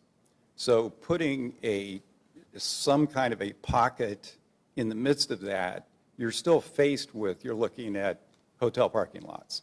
So the thought here was, if we could create more of a portal that is really fully understood, people know, hey, that's where you want to go. Last night, we were just with some business associates, we ended up at the Goat in Hilliard. I don't know if you've ever been there, but supposedly on purpose, but whether it was or not, that's become a place where people just love to go. It's a great mix of people that live there and of people from the outside. And what's intriguing about it is there's people living there and they're playing volleyball and they're splashing in the pool and other kind of things. It's just great synergy. It's great background. You're just like, hey, great place. Lots of covered space, a lot of outdoor space. You know, and for business folks, it's hard to find a place, particularly now, post-COVID. Where do you feel comfortable?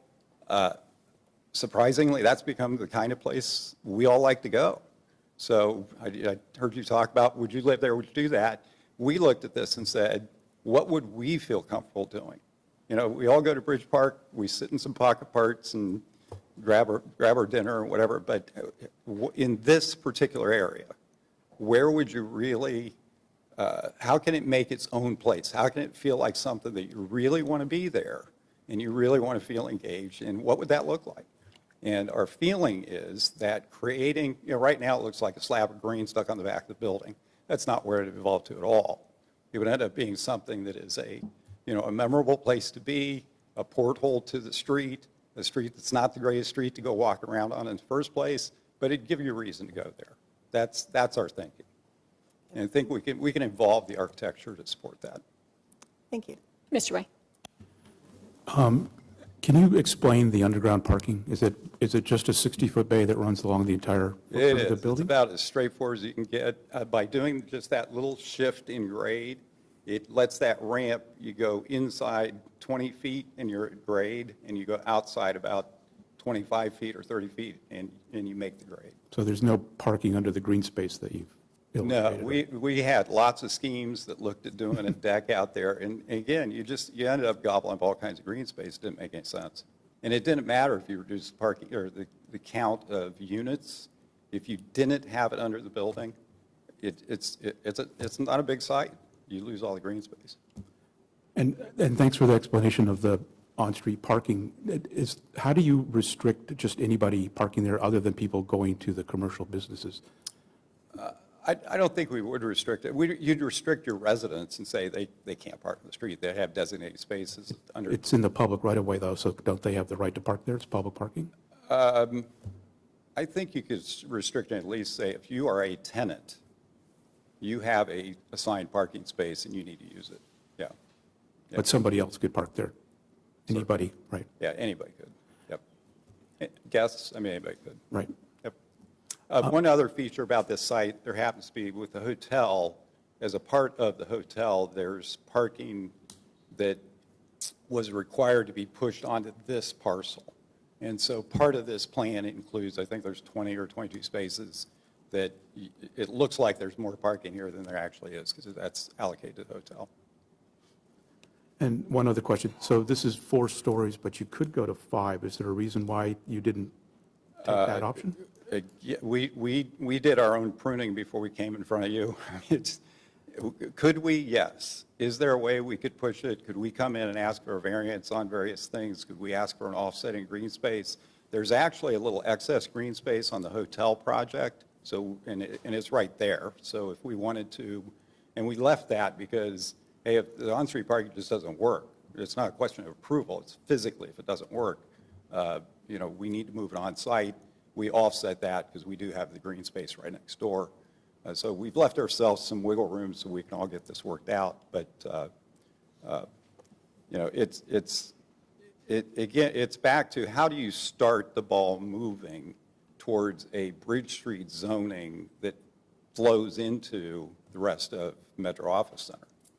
It's all going to need to start to look like this. So we might as well get started. Thank you. Any final questions for the applicant from the commission? Mark, please come up, if you don't mind. Please state your name and address for the record. Mark Costandi, Costandi Studio, 2125 Sinton Avenue, Cincinnati, Ohio, 45206. And I'm the architect involved with these preliminary designs. I just wanted to bring up just a couple points to help sort of re-emphasize some things. One is, I know we're sort of talking about individual issues, parking, green space, height of building, but the reality is all of these things work together. And so height, for example, it had to do primarily with limiting our unit counts so that we could get to the open space count that actually fit on the site, along with the parallel parking, allowing the site to make use of the 200 square foot per unit requirement that has to be completely public. We can't use residential amenities for that number, according to the code. So the swimming pool, balconies, things that are positive open air amenities for the residents are not allowed in that equation.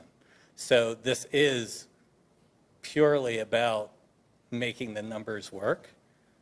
The position of the building is about making the numbers work, but also following the rules of getting this building as close to your streets as possible, because that's a rule. So we're finding a way to get all of these rules to work in a compromising way. So if we focus on one, we're going to be incredibly deficit in another part of your code. This is a way to get it all to work as close as possible. The reason we have a setback from the street as much as we do is actually because of a public utility that's running through there that we can't control. So, but we can take advantage of it and make use of public space in that way and alleviate it in other parts. We plan, again, this is very basic, preliminary, it's massing only. We haven't gotten into any detail, of course, and that includes landscape architecture. So we're going to find multiple types of parks as your code requests, in terms of the open space, the linear types, the gathering types, and we're going to make use of as many landscape opportunities to direct public in ways that are interesting and allow them to use all of the public space. The intriguing thing about this building, I think, very different than maybe what staff is hoping for, is rather than public open space being sort of a one-dimensional concept where you see it all in one shot, that we can play a game with finding new experiences the deeper you get into the building. So one thing that's not totally clear, I think, in these slides, although you can see it in the diagram, Tammy, if you put up that open space diagram,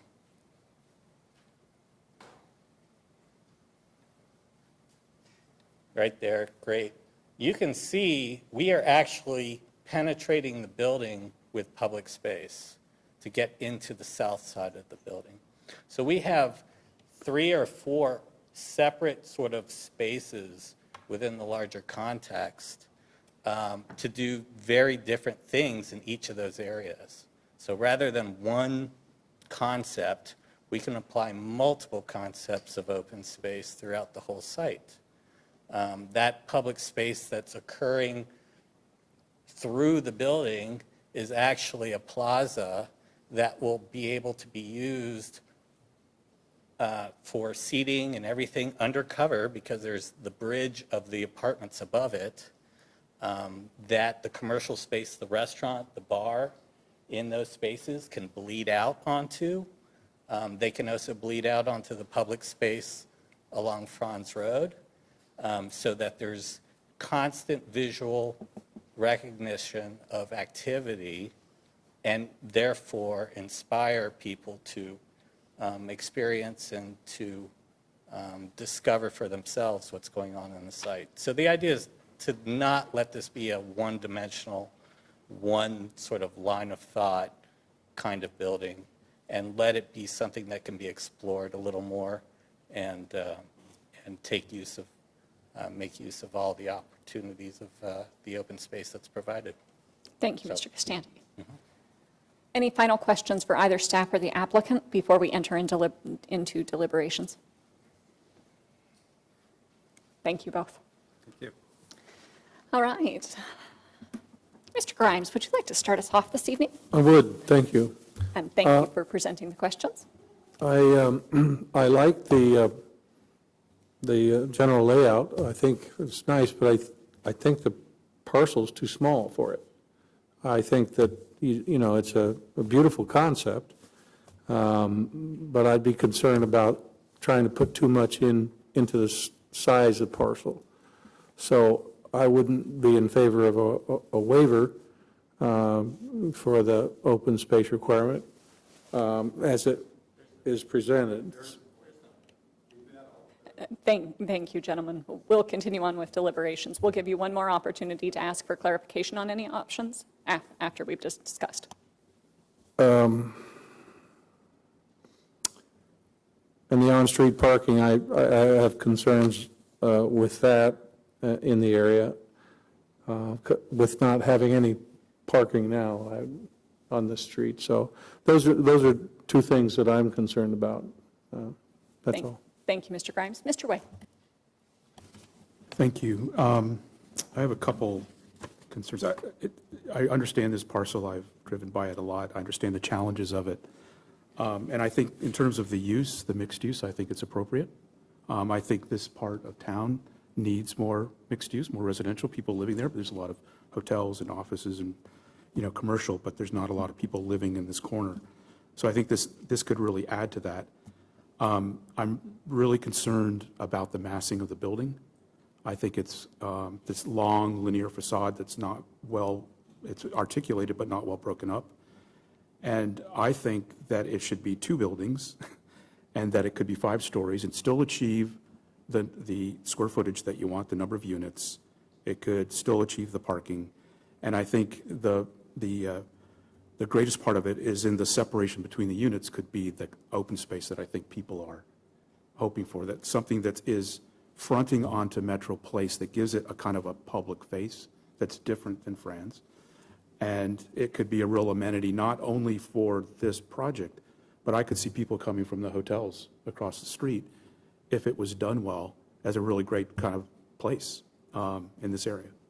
So again, I'm in favor of the project. I think that there needs to be thought into breaking up the building. I'm very supportive of going to 5 stories. The building next to it is 5 stories.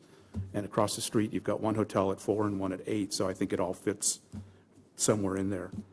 I think those were my comments. Thank you, Mr. White. Yeah. Mr. Schneer. Thank you. Well, you're to be commended. I recognize this is a difficult parcel, and trying to do something here is in everyone's best interest. I've got sort of strong feelings about Metro Center. My first office, I had an office there in 1982, and I think Warren and I are probably the only ones who ate at Pickett's in the Stouffer's Hotel back then. So I'm quite familiar. I had many offices there. That was probably 1.0, maybe there's been a Metro Center 2.0, but we need a 3.0, and I don't want to be hyperbolic, but if this is going to be the first project of that, it really has to set the standard. And there's a lot of interesting things about this, but in my opinion, it doesn't sort of raise the bar, because this area needs, we all know it needs work, and there's a great opportunity. Coincidentally, I currently temporarily live in Grandview Yard. It's a great area. It had the advantage of being a brownfield project that started out as Gotti Field or whatever. So everything is planned. You don't have that luxury in Metro Center because it grew up over time. But if that's the inspiration, I don't see that this particular layout sort of does it. Without being overly critical, I have to say my visceral reaction to the massing was Rikers Island, which is not exactly the look, institutional incarceration prison that we want to have down there. I actually like the mixed use. I think it's great, as colleague indicated. I think it'd be great to get some residential down there, and I'm okay with the on-street parking, because I get, again, in Grandview, you just get that feel of energy and pedestrians and the whole idea that we're trying to create there. So the building, it's a very simplistic answer, but the building, it's the mass. It just hangs out there, and I can't tell you how to do it better, which is a shame, but that's my reaction to it. Thank you. Thank you, Mr. Schneer. Mr. Fishman. Yeah, I agree with all of my previous comments from my colleagues. I bluntly think it's too much building for the site. Dividing into two might help, but I think the footprint. Can you put the previous slide on the screen where you see the there. This public space that you have. I mean, we're in the back of a building. I don't know how that's going to work. I mean, you're in back of a commercial space. I don't know that people are going to walk or go back into those spaces. I think that my colleague's idea of two buildings would alleviate that, but I think we've got too much building in the space. What Mr. Sear just said is that, and I agree, that when Metro Center was built, it was the cat's meow. It was the office park of Central Ohio, but it isn't anymore. And I think that the intention of changing this to the Bridge Street zoning is to raise the bar, as I just stole from my colleague, that it has to be something really special. And I think that you've been creative. I'm not knocking what you've done, but I think that we've got a long way to go. And I think covering the space and putting the small public areas nestled into the building, they're not going to be public areas. And I certainly wouldn't want to go behind the commercial space between the multifamily and the commercial space. So I think there's a long way to go. But it seems to be a trend. We seem to want to jam more building on a space than we have to. And Bridge Street, downtown Bridge Street, was something that has been very successful and we've been very careful with. But as my other colleague says, that we really value the open space. I would not be in favor of any variances to decrease it. And I wouldn't be interested in decreasing the parking either, because I think that we want something that's welcoming and as I've stolen from a colleague, that people can gather and so on, and this certainly isn't that. So I think we need to put less building on the space. Thank you. And it could be 2 buildings, as my colleagues suggested. Thank you, Mr. Fishman. Ms. Fox. Well, I do, there's a struggle here, as I identified earlier. You've got, you have the code that's Bridge Street Code, and you have the DCAP plan. And so there's a kind of push-pull in between all of that. But I think, as Mr. Way mentioned, there's an opportunity here, and I think the architect here has addressed that in some ways, in trying to find these ways that you can activate the street space, the streetscape, and try to pull these, we call them green spaces, but I hate to call them that, because we don't want grass. We want activated, social, connected, open areas. We don't want grass. And when we call them green space, we lock ourselves into a very one-dimensional thinking, exactly as you said. So for me, I go back to 2 things. One, the ground speaks for itself. It tells you what it needs on it. And I think we've all feeling that the ground doesn't need anything this massive. Secondly, we go back to the Bridge Street principles and the DCAP principles. And what we're trying to achieve here is buildings with dynamic design that specifically don't call out things that are flat-faced and linear. We're looking for buildings that have a sense that they designed for human scale. That human scale should be considered in the overall context of the district and based on the location. This location, in the DCAP at least, and I believe even in Bridge Street, is a gateway location.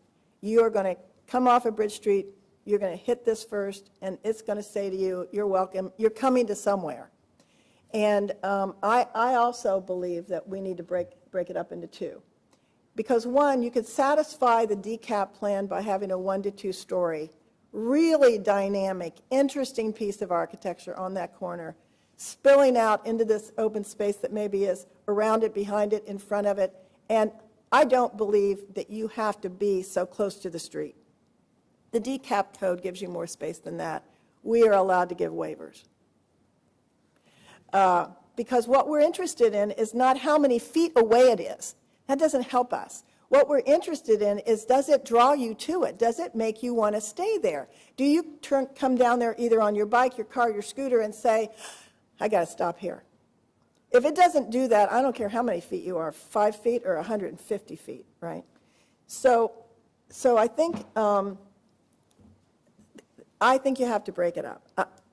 I also think that gateway location is, we've been spending some time, council has, other people have, the commercial people in Metro, envisioning what the France Road streetscape is to look like and how the infill is sensitive here. You are sitting on the front door. It has to be great. It has to be something that really knocks your socks off. And then you can, I don't think this is a bad spot for multi-residential, because it is in a place where there's hospitality. It's not, in the face of the neighborhood. It's pressed back. I think it's more appropriate there than in many, many places. But I don't think it needs to be on the front of the street. I really think that's where the restaurant, that's where the dynamic energy should be. That's where people need to linger. So I don't know that I'm opposed to on-street parking in the way that you mentioned it. If we're going to slow down people zipping around that big curve, we might be able to start moving towards that. I would have to give that a little bit of thought. I like the idea that you had underground parking, and I like the idea that you could have some outdoor or some front doors from the residential to the street. But once again, flat-faced, linear building, this has to have character and really interest and material interest. And you showed some comparisons there, and sometimes when you follow the form-based code, it boxes you in. We want interest. We want dynamic. I know. So I know staff has to tell you that, but we as a commission want something that is timeless, that people say they're proud of, that it doesn't get weary and you want to knock down in 20 years because you said, well, that was built in 2020, like the 19E buildings are. So I'm talking too much, but that's my thoughts. Thank you, Ms. Fox. I'll sum up. I agree with, I think Mr. Grimes hit my comments pretty much right on the head. The parcel size, the massing, it is very intense. I do like Mr. Way's out-of-the-box thinking of, break it up into 2 parcels, and whether that's a skyway in between, like your proposed open space and engagement to invite into that open space. That's great. For perspective, I look at this parcel every day. My office is 400 Metro Place North, so the parking lot that is immediately adjacent, I'm on the 3rd floor, and my office windows look immediately out at this parcel. I do think that the mixed use is an appropriate use for the space. I like the ground level commercial component. Wasn't a super fan of the on-street parking. Depending on how everything else on the parcel lays out, I could probably be persuaded for the minimal use, the 17 spaces that are called out. I wouldn't want to increase that, but I could probably be persuaded to be in favor of that. I also want to highlight the activating the open space. I don't think that cars are the component to activating the open space. I think that people are, because I've seen lots of different areas where there are lots of cars and no activation. And then I've seen other areas where there are 0 cars and lots of activation. And if you look at Bridge Street, you can find those areas very, very easily, especially on Saturday mornings. So I think that we do have opportunity. I think someone else highlighted that. But could you present the questions back up just to make sure that we have, as a commission, covered all of the items? Open space, you've heard enough this evening. And then, yes, I do reiterate, waivers they're a mechanism, and they are for the opportunity where an application doesn't meet the qualifications, but has reason to not meet those qualifications. So I appreciate the intention of not needing them, but know that we have them in case they are warranted. Looking at the discussion questions, does the commission have anything to add this evening? All right. Looking back to you, do you seek clarity on anything from this evening? Yes. So greatly appreciate this. This is exactly why we came. We also, it's being an architectural background myself, it's really frustrating to come talk to you without having architecture because we know everybody wants to get to that quickly. We've been very, very highly instructed, don't come in here with architecture. So please don't in any way feel this massing is representative at all of what the architecture would be. It simply is that. So we want to make sure that we checked all the boxes. What I heard today, and this is what I want to clarify, what I heard was to make this a better place, we may not have to, well, right now we don't have to have any waivers on height, on coverage, on parking, any of that. If we came back with waiver requests, and what I'm hearing is move the building in and out, do different things, we're very happy to come back and talk about those kind of waiver requests because we had ideas that would allow that to happen. We just want to make sure that we weren't really on the big issues of coverage of parking. So again, to clarify, we very much hear you about the massing. We understand it needs to be broken up. We now know we can, and we know how we can go about that and think, come back, satisfy you on that. What we don't want to feel like is kind of hanging over our heads is, that we have met the code. So in terms of height, we're under height. In terms of coverage, we're under coverage. In terms of scale of buildings on this site, we meet your Bridge Street code. So I hear you. What I'm hearing is you don't want to feel as massive as what this diagrammatic says. Is that my interpretation? Because we're not interested in bringing a building back to you that's smaller than what this is. We've met your code. I think the only qualification there is open space is not met It is met. currently if the on-street parking is not permitted. No, And if it's, the what I tried to suggest earlier, we can meet the green space if the parking has to come on site. We have the ability to do that because the hotel has excess green space that we can incorporate into this. Ms. Noble, can you clarify item number 2 on the discussions? That to me says it is not currently met. Yeah, so I need some clarification when you say open space on the hotel. Yeah, on the total property, so the hotel project has more green space than what code requires.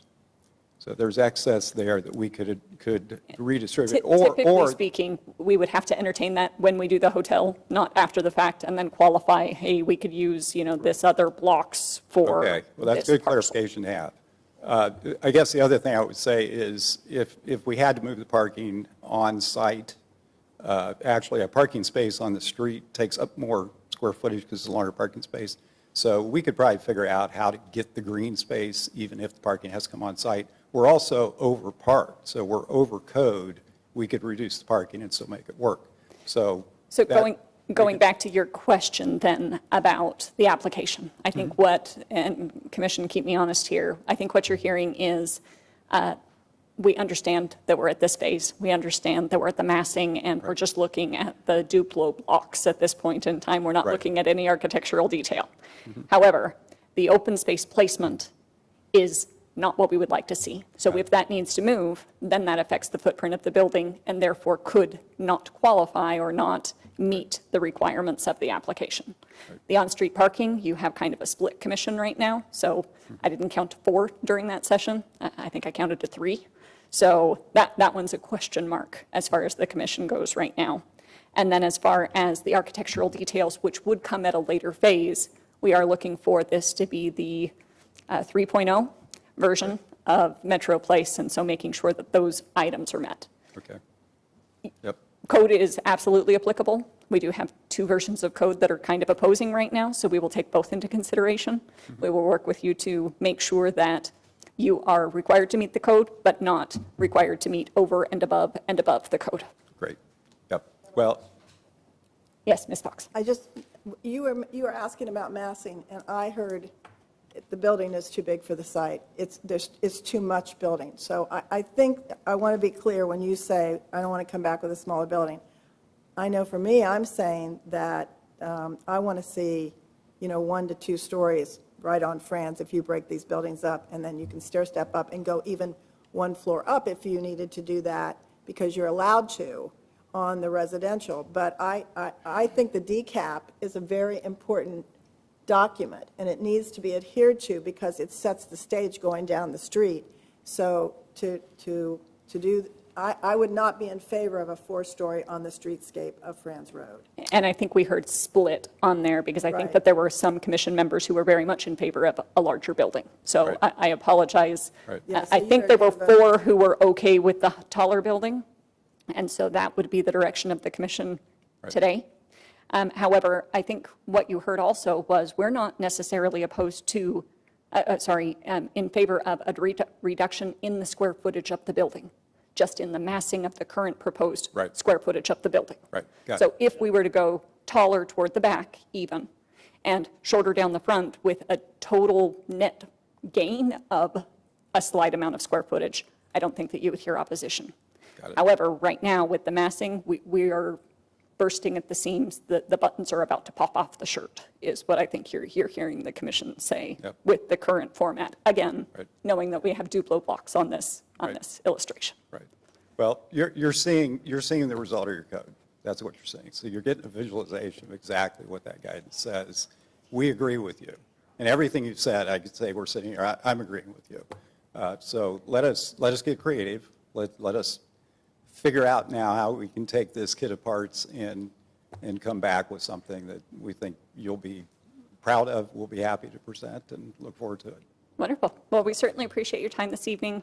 Want to check back. We did check with staff to make sure we had no public comment earlier. Are there any members of the public or comments received from the online stream.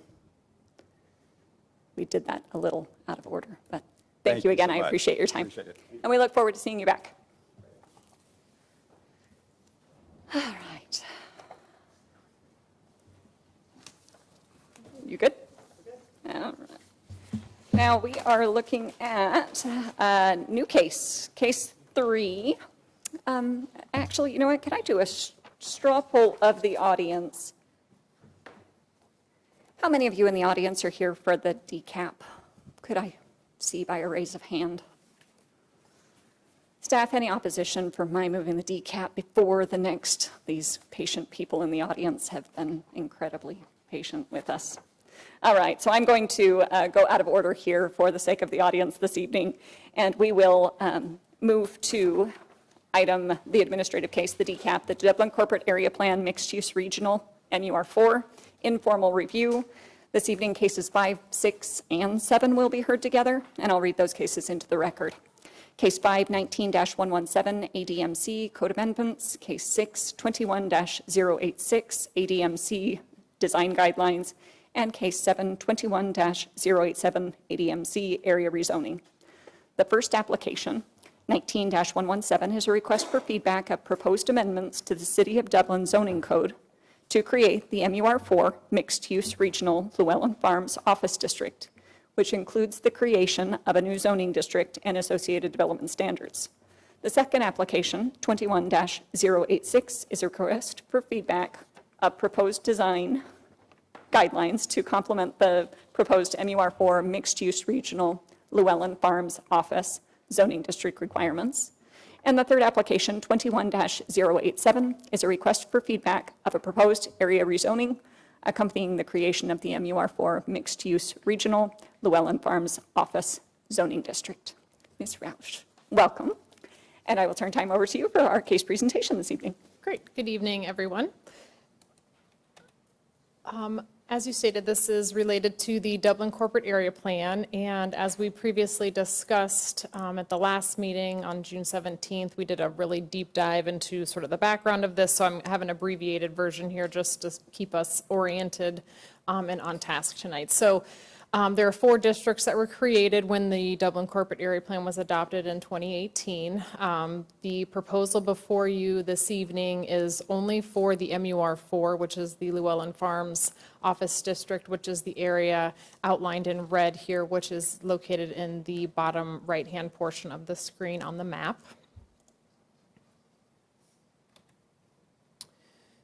The Dublin Corporate Area Plan recommendations, which is the guiding document that help us determine and outline the code requirements, design guidelines, and the area rezoning that are before you tonight, discuss in terms of recommendations the lower density office uses, and then when adjacent to residential, limiting the building story height, increasing setbacks, and providing landscape buffering.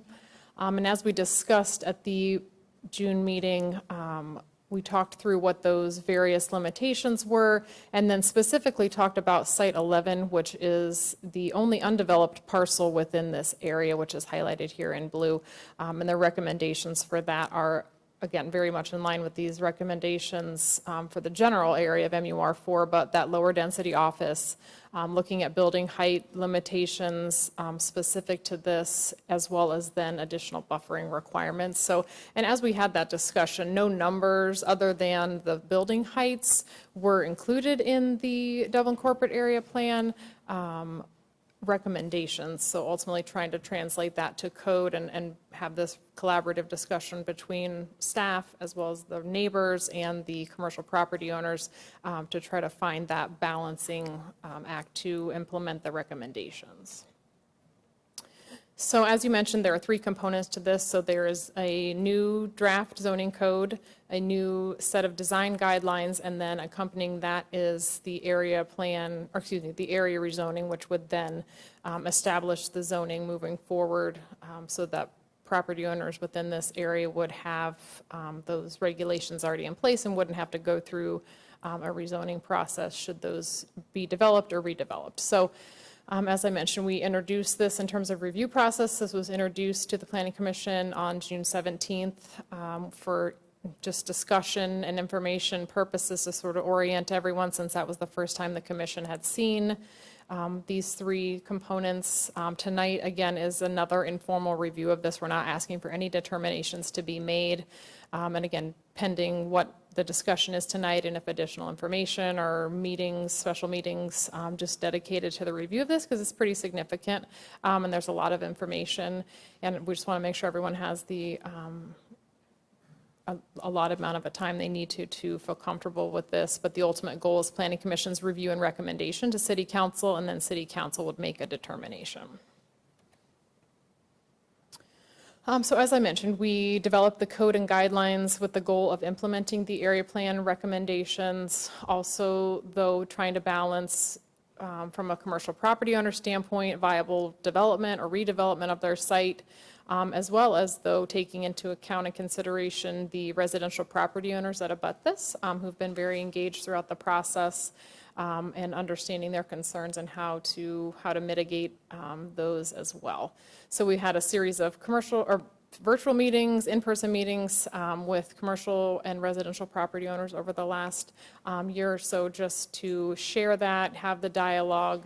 And as we outlined in the previous meeting, obviously, some challenges particular to that undeveloped site as it abuts residential, and understanding how the code and the guidelines can help address that as we move forward. And the outstanding concerns that we previously discussed continue, so really related to building height, setback, screening, and buffering, which was largely what we discussed at the last meeting, and the significant amount of information that we provided for this packet addressing that, to balance that with the NRI as the property owner, so Nationwide Realty, they're that undeveloped parcel. So understanding their concerns with the proposed guidelines and how they came to their determination or initial request of potentially being removed from the MUR4 district, and they provided a letter which I received this morning and uploaded to your packet, so that is in there as well, just so you can understand their perspective as well. And along the way, again, we've had lots of discussions with all parties about and address a number of the issues related to lot size and frontage, looking at how to increase the setbacks appropriately, looking at the building height, buffering, landscaping, architectural design, uses, and then use-specific standards, so that extra level of design requirements or zoning requirements to address uses so that they are compatible with what's surrounding, as well as site design guidelines, including where parking lots are located, stream corridor protection, stormwater management, how those would be addressed, and then obviously making sure we're clear what the public review process is for the Planning and Zoning Commission and what that means for those wanting to be engaged along the way.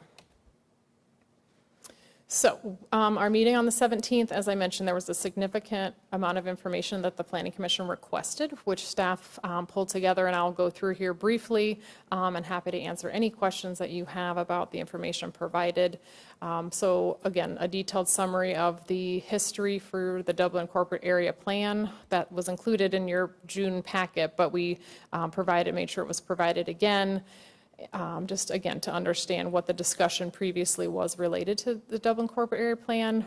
We also then looked into instances where commercial abuts residential and what those development standards are, and we provided some detailed information of about a dozen sites in the city that would include what the requirements are versus what was constructed, so you could understand, what the minimum standard was, and then in the instances where they were developed based on whatever the circumstances were, you could get a sense of that for comparison's sake. We also provided capacity studies for that undeveloped parcel so that it could be looked at from a perspective of what the current zoning would allow, so under the suburban office, which is the existing, versus then what could potentially be built under the proposed zoning, and we'll talk through those in a little more detail.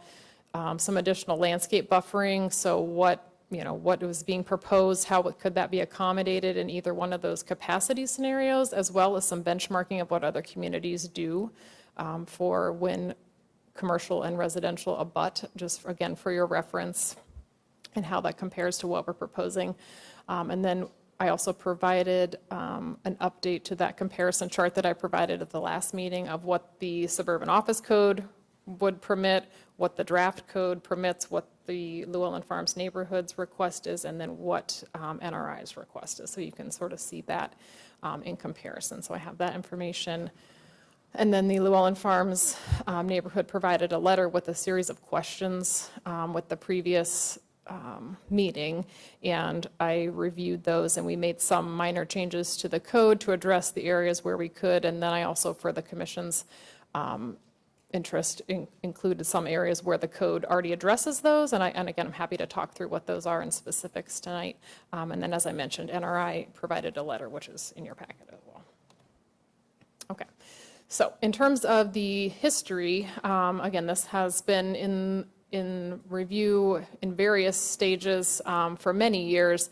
I highlighted, what we've done recently back to 2017. There were some additional reviews of this initially in 2016, but I think you'll see the gist of the conversation here, whether it's at Planning Commission or City Council work session, a lot of discussion about wanting clear regulations, making sure that the building heights are scaled down from, the interstate down to France Road, obviously wanting building design, buffering, encouraging public input along the way, and really that compatibility of development standards adjacent to the neighborhoods. So again, and the plan recommendations represent that they really want to be sensitive to what's out there and what's existing and how those pieces come together along the way. And then in terms of the development standard comparison, so this is where commercial properties abut residential. As I mentioned, we provided a chart, a very detailed chart that talks about the land use, so what's there, whether it's office, whether it's retail, whether it's senior living. When that abuts a residential property, we provided acreage, building height and stories, setbacks, and buffering. So we provided all the development standards for those commercial properties in that chart, so you could see that.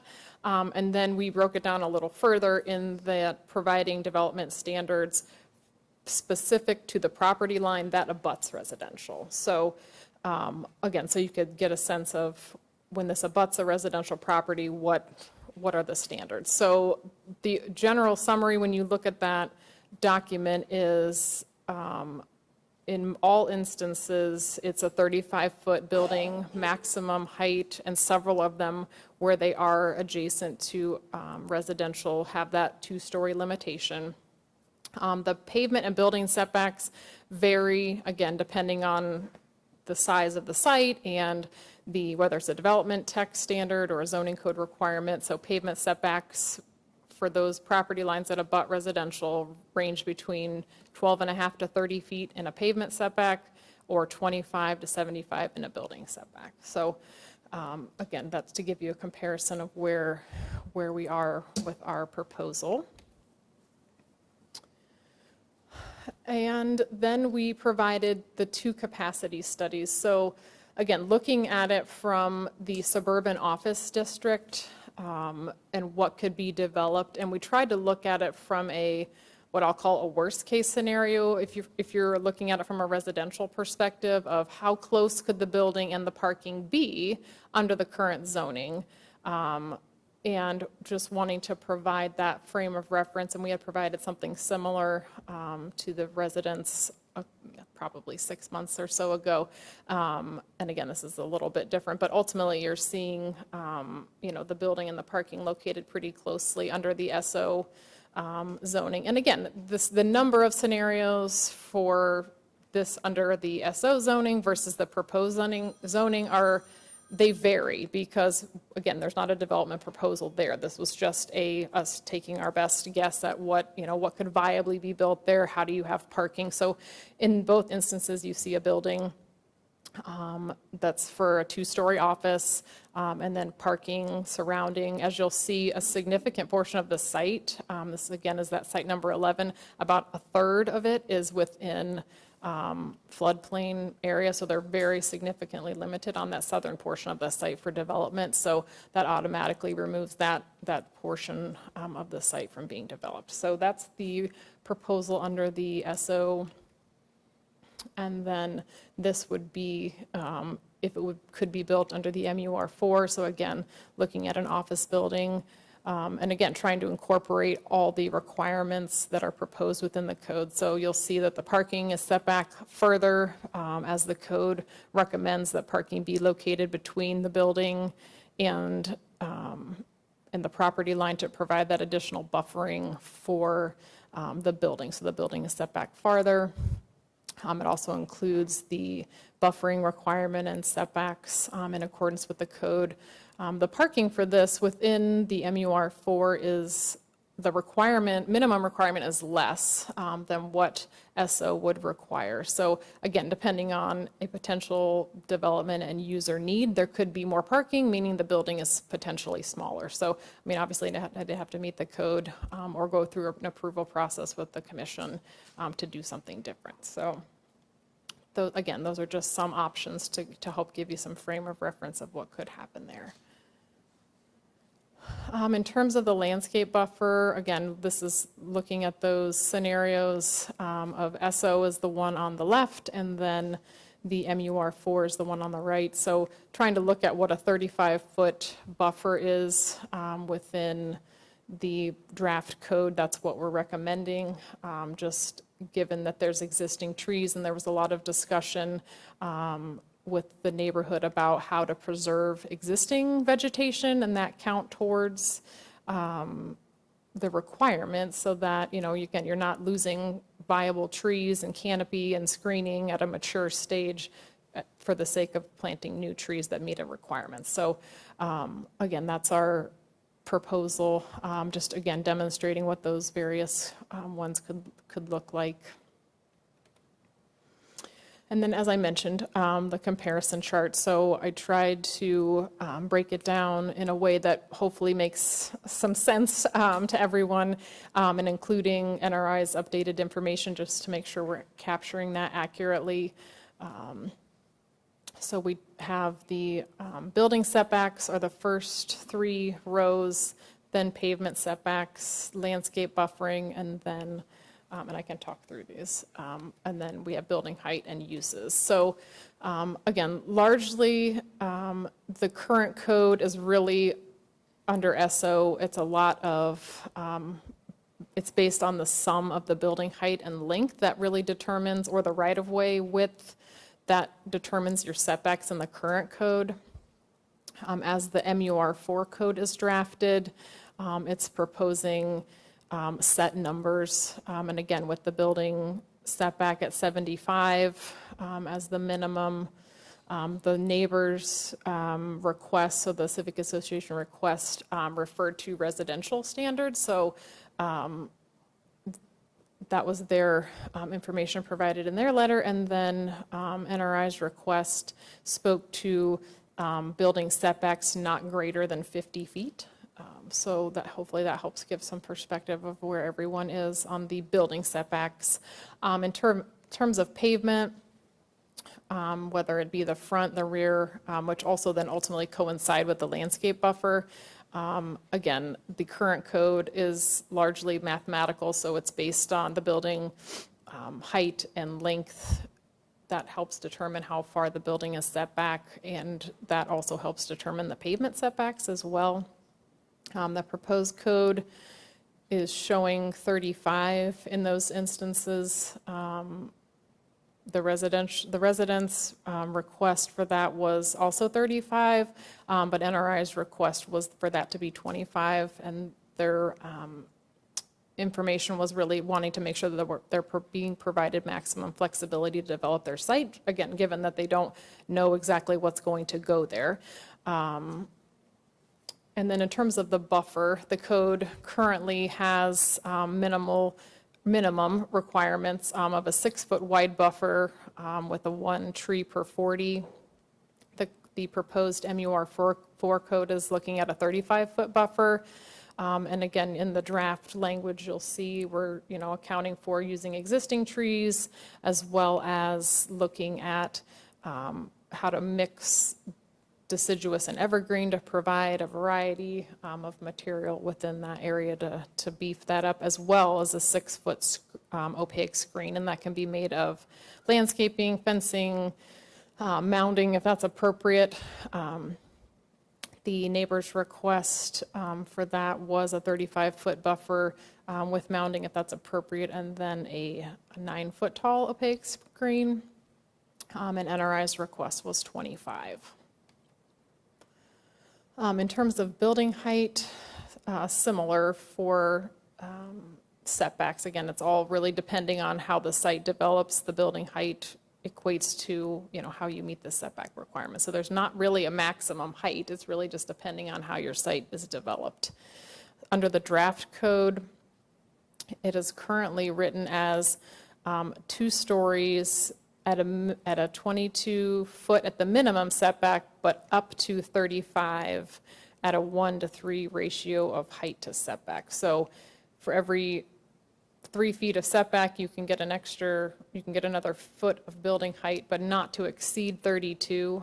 And we did also clarify in the code that it's whichever is less. So I think there was some concern that, a 32-foot tall building, if you could get 3 stories in there, that they would exceed that requirement, and then we clarified that, so that was not the case. And honestly, for a commercial building, given the floor plates, that would be really challenging to do that anyway. But again, just to provide that additional clarity. So the request from the Civic Association was, again, 1.5 to 2 stories, but at a 15-foot height at that 75-foot setback, or up to 25 feet at a 1-to-3 height to setback ratio. And then NRI's request was 2 stories or 32 feet maximum. And then I also included some use-specific requests that was outlined in the letter from NRI. I just wanted to make sure that that was provided as well. So the current SO zoning allows for office, daycare, institutional, auto-oriented personal services, fitness, education, food, lodging, specialty hospitals, and park and ride.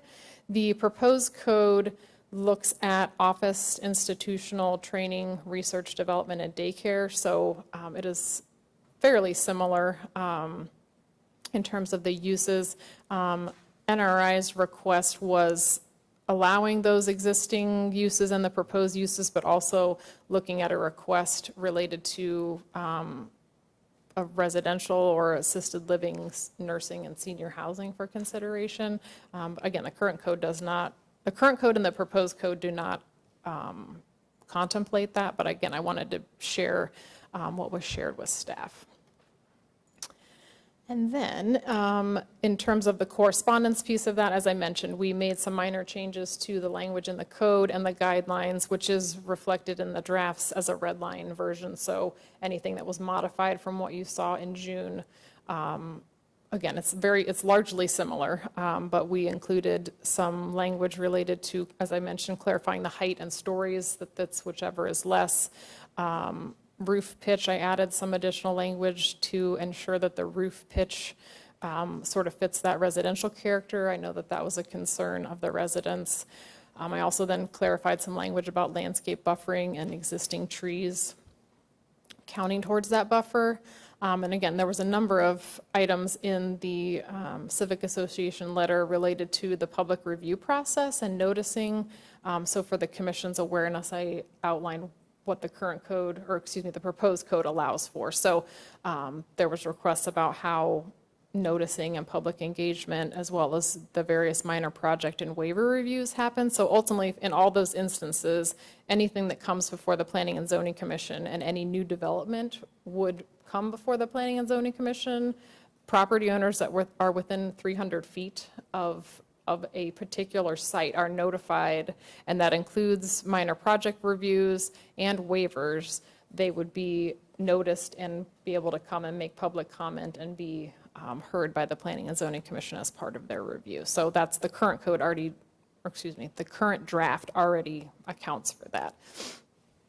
And then there were some questions about stormwater and stream corridor protection and why that's not necessarily addressed in the code. That's largely dealt with through engineering and their own set of standards, and that's consistently applied throughout the city. So they obviously have to meet engineering standard. That's not a zoning requirement. They have to meet the standards, but the code does not set out those regulations. And then again, parking location, as I mentioned, it's a recommendation that the parking be located between the building and the rear property line to provide that buffering. There were some questions about construction trailers and rooftop mechanicals, which I provided some clarification about how the current code already addresses those items. And then, as I mentioned, with the letter received by NRI and the chart being updated to reflect their requests. And then the only other, I did already talk about these items other than the second one. So in the draft, you'll see that we created a sub-area map in the hope that that helps clarify, given that these requirements are so specific to the site, we thought that might help frame the conversation a little bit better in making sure that the right setbacks and the right building heights are applying. So again, we didn't necessarily change the requirements, we just tried to show them in a more meaningful way.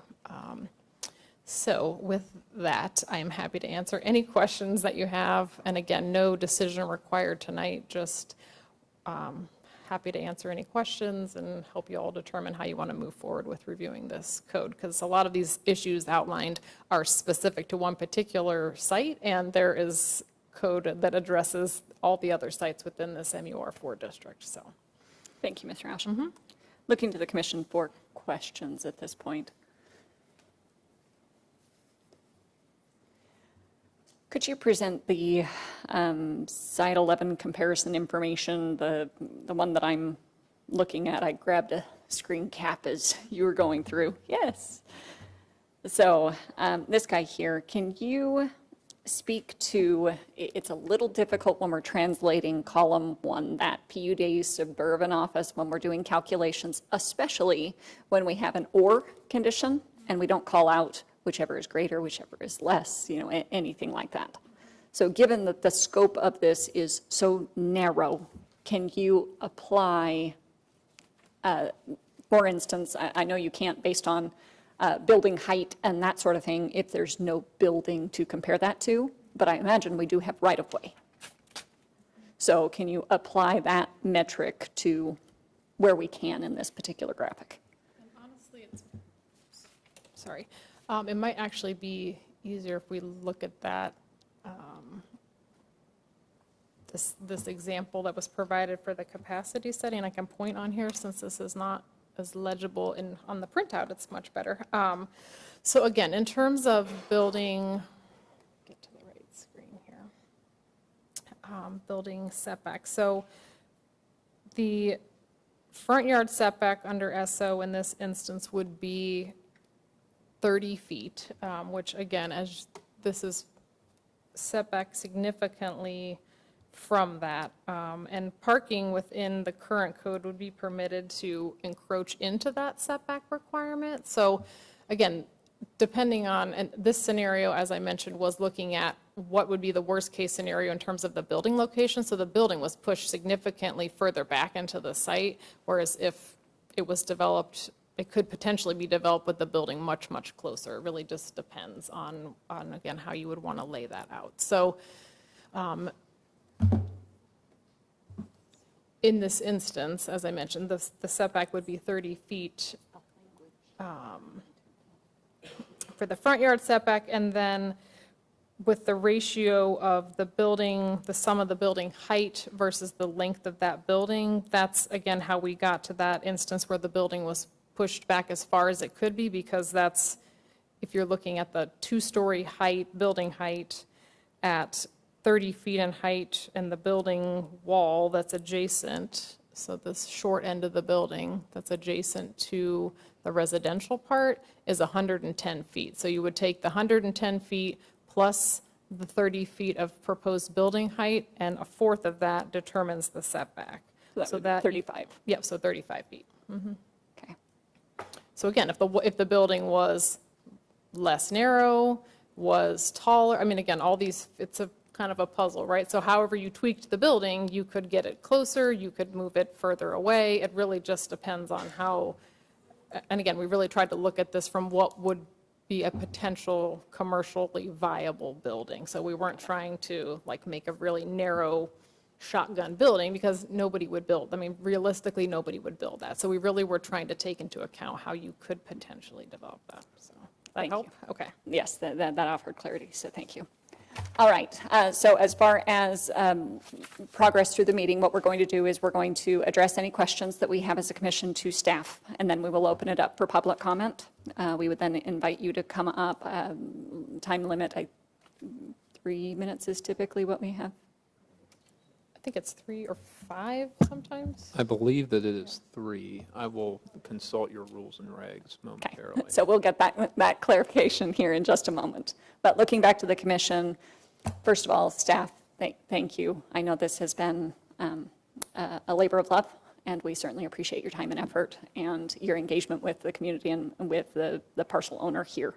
So looking back, understanding that this is meat and potatoes. This isn't, nice little dessert we're served up this evening, and it's not the first time we've seen it. So I imagine we've all done our homework and we've looked into the details, and we very much appreciate, at least I personally, and I think I can speak for the rest of the commission, the matrices to see what the former zoning allowances were, what the current proposed allowances would be, and then both interested groups what their requests are. And having that in a matrix is invaluable, so thank you very much.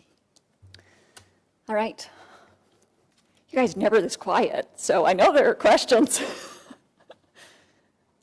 Drinking from the fire hose? We're going to do questions first. If you have none, then we'll go on to, all right. Well, thank you for being patient with us this evening. So we will open it up for public comment. If anyone would like to address the commission, please come forward, state your name and address for the record. Just a question. Can we get copies of all these charts so we can understand what we're looking at here tonight? Staff can certainly facilitate that. Thank you. The request was for copies of the documentation for the record. Eric Kreidler, 5815 Settlers Place. Could you repeat that? We just want to make it easy on Ms. Beal when she does the transcription. So my name is Eric Kreidler, Kreidler, and that's 5815 Settlers Place. So my question is, we're considering the undeveloped parcel. Can we consider what, if somebody decided to redevelop some of these other parcels right next to the neighborhoods, would the code carry over to a redevelopment based upon what is set for the undeveloped section? So let's have staff address the nuances there, because there's a difference between a minor application, so a modification to a site, or a total redevelopment. So Ms. Roush, if you could. I'm just curious how that would be addressed. Yeah, absolutely. Great question. So again, like I said, we spent a lot of time talking about that one particular parcel, but there's a number of other parcels that are in this MUR4 district. Yep. Okay. On the Bradenton lots potentially. Okay. Okay. Got it.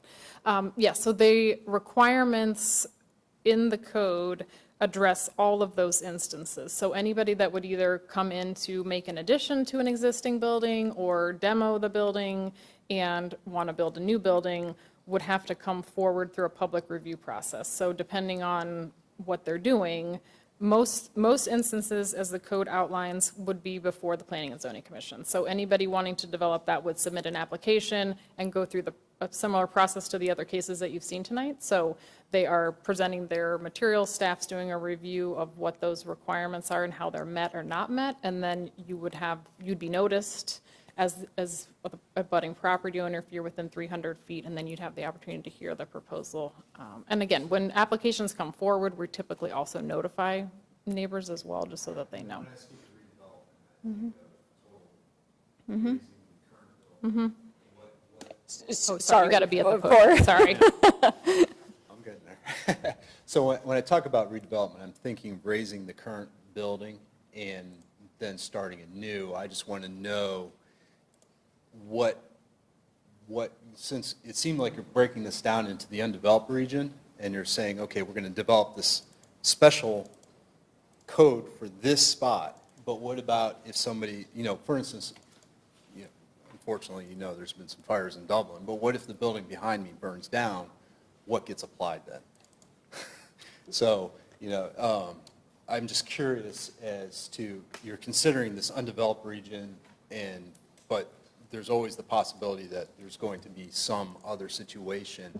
And as long as it's uniform and it's applied uniformly, I'm okay with it. I just don't want, okay, this is special, and then everything else is something else. So that's all I'm trying to ask. No, it's a great question. So again, as the code outlines, we were specifically talking about this one particular parcel where there is the most conversation, but what's being proposed for this entire MUR4 district is outlined in what's before the commission tonight. So the standards for what, as I mentioned, we created some sub-areas to help provide some clarity about the properties that we're talking about in particular. So for sub-area C, that would include then. It includes the existing building, yeah. Right, exactly. And that would be similar to then, D then are those smaller single-story buildings on Bradenton. Those are different than what's along France versus what's south of Tuttle Crossing. So D and C would be set based upon, well, C would obviously be set by what's not developed right now. You're setting a criteria for the undeveloped, trying to set up some sort of criteria for the undeveloped land, but that would carry over to the parcel on Reams Road if if that were to be. Okay. They would have to meet the standards that are outlined in the code, yes. And I'm sure people here are wondering, so D would be the exact same scenario? Right, anything that's happening on any of these parcels are subject to what is being proposed within the code. Okay, thank you. You're welcome. Thank you both. Other public comment this evening?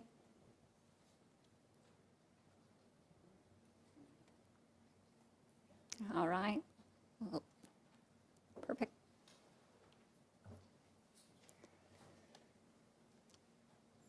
Please state your name and address for the record. My name is Matthew Cull. Can everyone hear me okay? Last name is C-U-L-L. I'm here on behalf of the property owner, Nationwide Realty. I would like to reserve my comments until the end of all the public comments if possible. We do have one more person who had their hand up, so if you'd like to. Sir. And Madam Chair,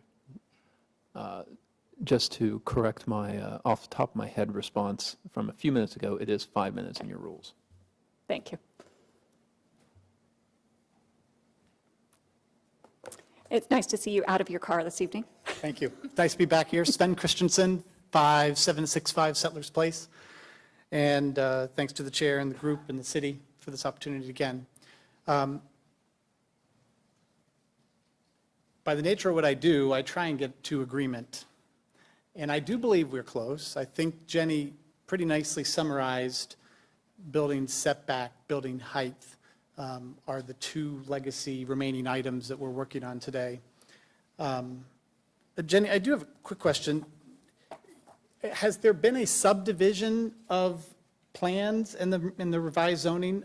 Obviously, we haven't seen anything other than what was posted tonight to us. I read over the letter, and I know one of my neighbors asked about the new development sites. I've not seen that. If it's a different capacity study, I'd love to see it. Was it similar to what we saw the last time, which said that the new code would add approximately 12,000 usable square footage for the NRA site? Was that a similar conclusion? My eyesight is not what it used to be. I couldn't tell. Let me look here while you're talking. And then I know the association put a lot of questions together. Who did you send that response to? I included that in the Planning Commission packet, but we can make sure that that's shared with you all as well. I'm not sure if that made it on the website or not. Our neighbor hasn't seen it. Okay, well, we can definitely share that moving forward. Okay. And that's important to us just to get, because I think you might have done some good things, but you didn't respond to us, you responded to them. And so all those things that you discussed would be really important for us to to know. And when I went back, if we look at page 23 on what you submitted to the group this evening, if they have a chance to look at it, page 23, it says right here in the part of MIR 4 goal, it says intended have to reduce building heights, intended to ensure appropriate and cohesive transition between commercial and residential land uses. So that's in the intent. It looks like you were attempting in this revised version on page 23 to do something that might be helpful, where you removed some of the things that were specific in the DCAP, but it says compatible with surrounding structures. I don't know, I'm a literalist, so look up compatible. Compatible means in harmony, existing together without conflict.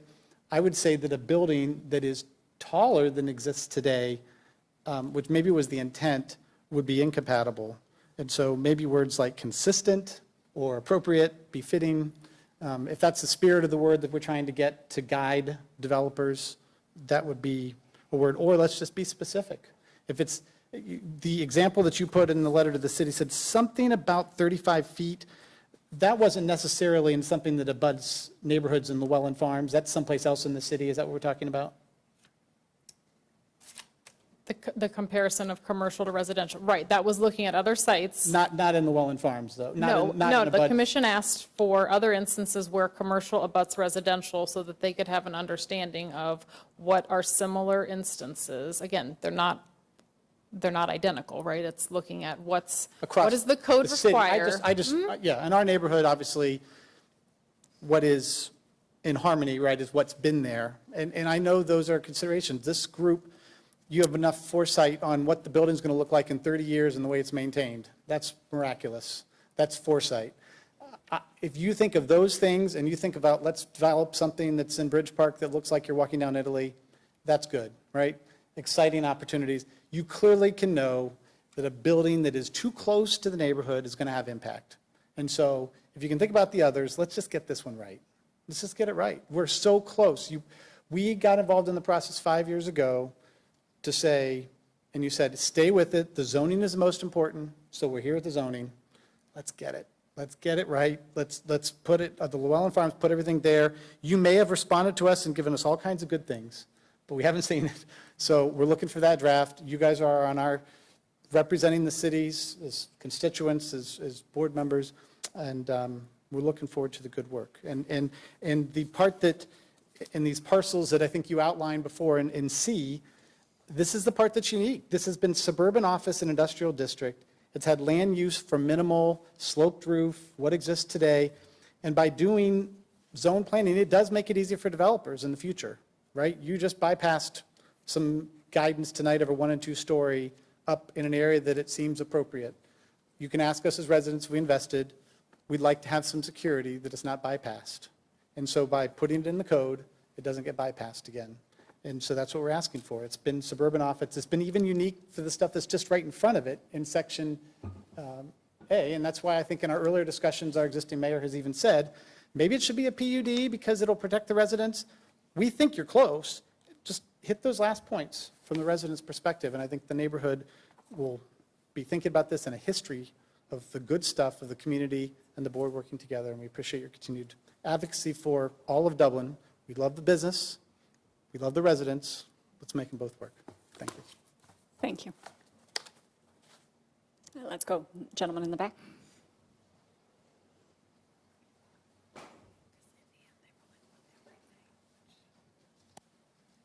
My name is Larry Darlington, 4209 Haymaker Lane. I just have a couple questions. We went through this process a few years ago, and Jane probably remembers this more than anyone else here.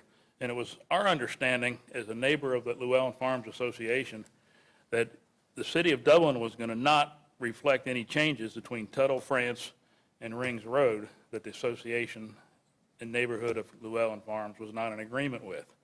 Now all of a sudden, and I've been in Dublin since 1984, 83. I've lived in that community long before Nationwide bought this lot, and now we're being subject to their whims and their demands about what we need to do to bend to help them make a little money off of something that's going to detriment our residents, impact our neighborhood with a lot of more traffic, and it's going to probably upset a lot of residents. I don't know anybody in what I refer to as Llewellyn Farms Phase 1 that is in agreement with this. You know, what our association is doing now is trying to work out a compromise, and that is great. But would somebody please tell me why we have to go through this again, and why long-term residents of Dublin are now being subject to a nationwide corporation that bought that lot in 2006, when most of us had lived there long 20 years before they even started that process of buying that lot.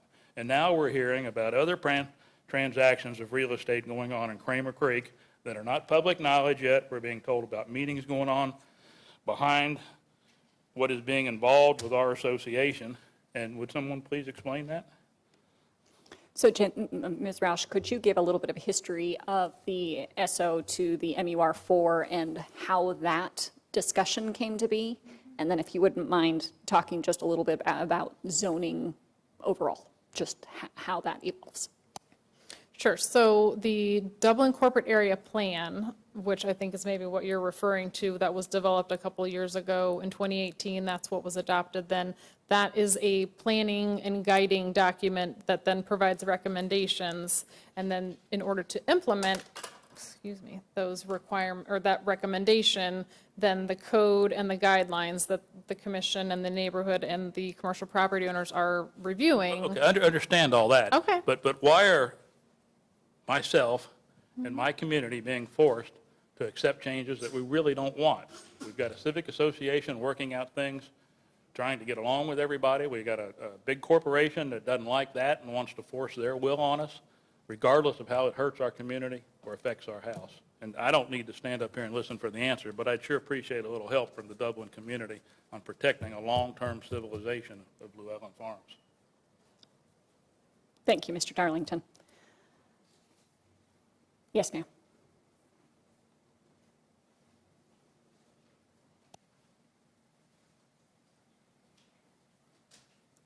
My name is Marguerite Thomason.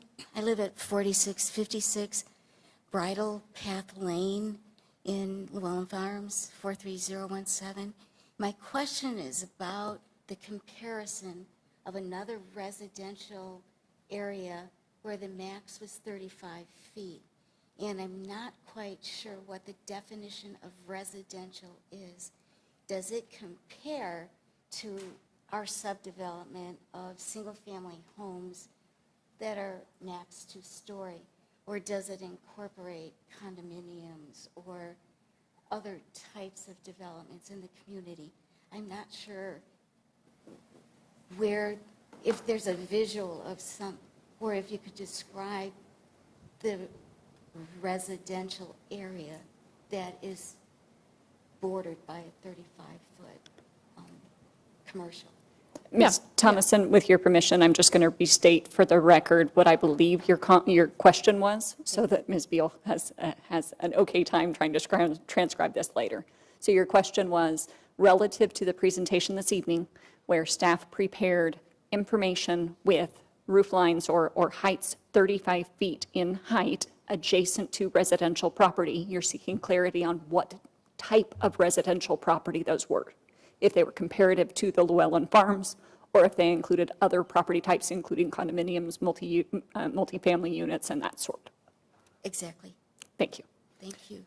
Yeah, so again, we tried to stick with single-family, individual lots adjacent to commercial. But again, they're not all apples to apples because it's different scales of development, different acreages. So I'll go through the graphics here. So site number 1 is the Camden office development, which I think everyone's familiar with, which is a series of buildings. Again, that abuts single family. Then we also had, again, so that's an office use. As I mentioned, then we had where there's a senior living, which... And Ms. Roush, as you go through, if there are any deviations between this development, it is adjacent to a residential where 35 feet is allowable. If there are any deviations from that, could you call that out, please? Sure.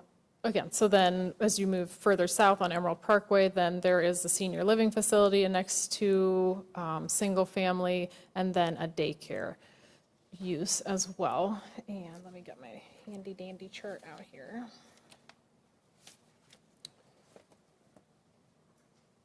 So in all those instances, those 3 instances, it's a 35-foot height maximum and a 2-story maximum as it abuts residential. for those three. And in most of the instances also of those three, 1 story was what was ultimately constructed, with the exception of the Camden office that has a 2-story building in the southernmost portion of that. And then, do you want me to talk about the setbacks related to these as well, or just building heights? Okay. Setbacks, please. Okay. So, and maybe I'll speak to what the required setbacks are for those that are what's abutting the residential as opposed to all of them, just because, again, I think that's the biggest point of clarification. So again, for each of those same 3 sites, the required pavement setback was 12.5 feet. And in the instance of Camden, what they built was 150. But again, the minimum requirement was only 12.5. In terms of the building setback for those same 3, it's a 75-foot required. What was built was between 80 and 90. Again, ultimately, a lot of that has to do with, stormwater and how things drain. There is also a 75-foot buffer in there because there's an existing tree row that was trying to be preserved as part of that. So that's a little different and unique because there already is that significant tree row in that plan district.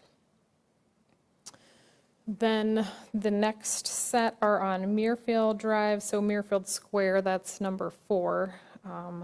That also abuts single family, and then there is a single office building, which is that site number 5. And the residential, there's a little bit, I don't know if that's exactly comparable to single family, but again, we were just trying to provide a decent variety for you all to look at. So both of those instances, 35 feet maximum height. The Muirfield Square is mostly a 1-story building, and then site number 5 is 1.5. In terms of setbacks, pavement setback required is 15, and depending on either one of those sites, it's between, it meets that minimum requirement, it exceeds it.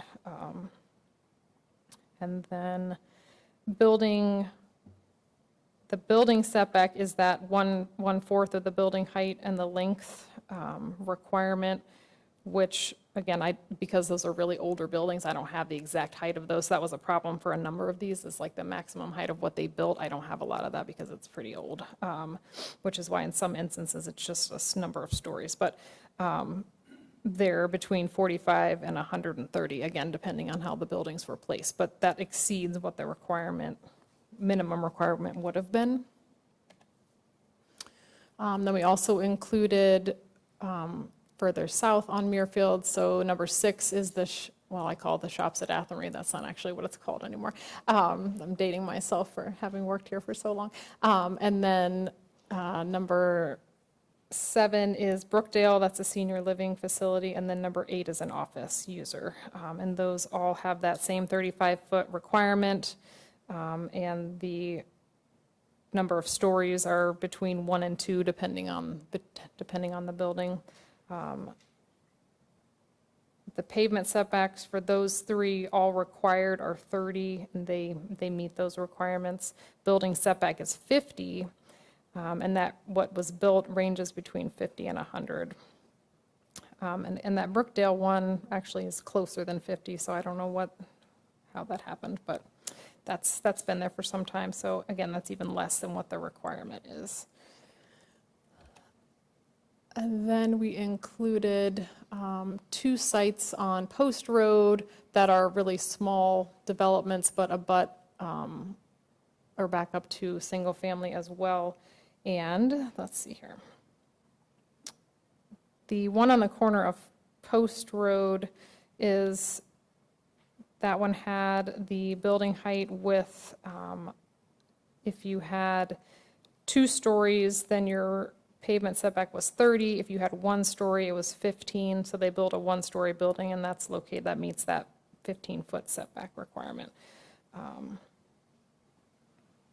And similarly, they exceed the minimum requirements in terms of the building setback as well. And yeah, I talked through the height of those. So again, those are pretty small sites, but right up against single-family. Number 9 is probably a smaller residential type than what would be comparable to Llewellyn Farms. And then the last ones are located on Avery Road. So again, these are, again, looking at the size of the acreage and the site for these, again, looking at setback. So for all 3 of them, the pavement setback is either 20 or 25. They all exceed that requirement in terms of what was built. Similarly for the building setback, between 25 and 30, and they all exceed that. For the most part, I mean, sites 11 and 12, they have significant parking or stormwater located between the residence and the building itself. And those each had, in terms of building height requirement, a 35-foot maximum, but most of them are a 1 or 1.5 story building. So, Thank you for that clarification. All right. Any other questions for, oh, yes.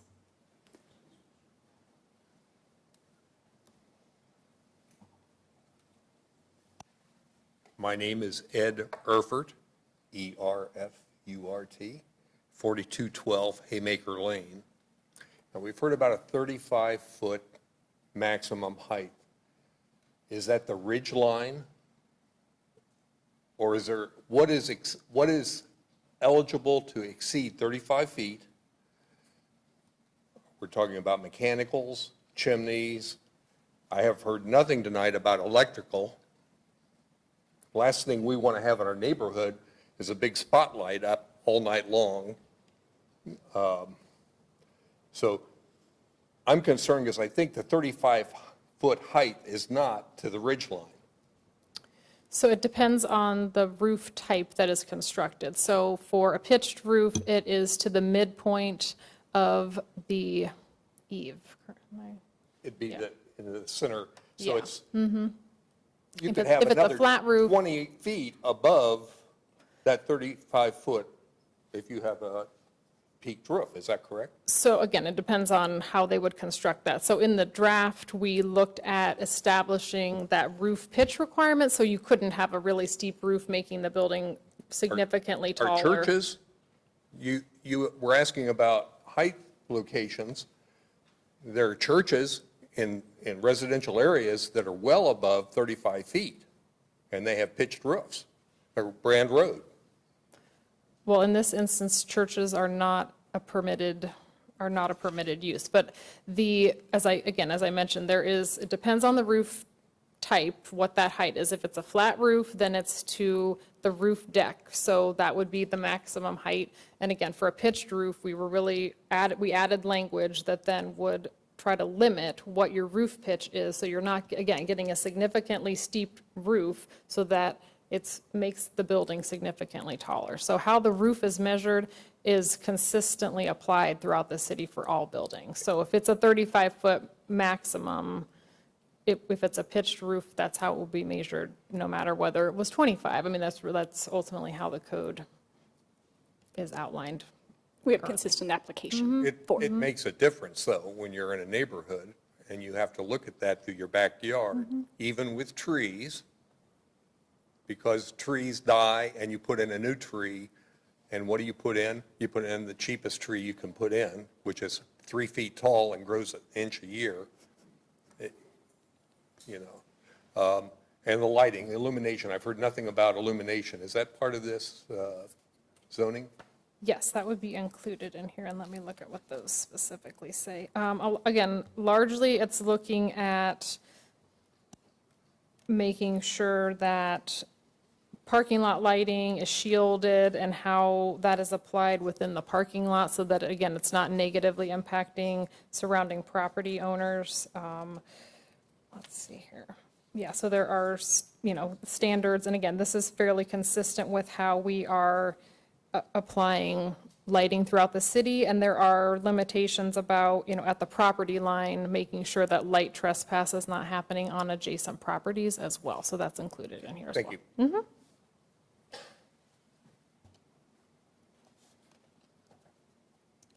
I think we had someone over here, and then we'll go back in the corner.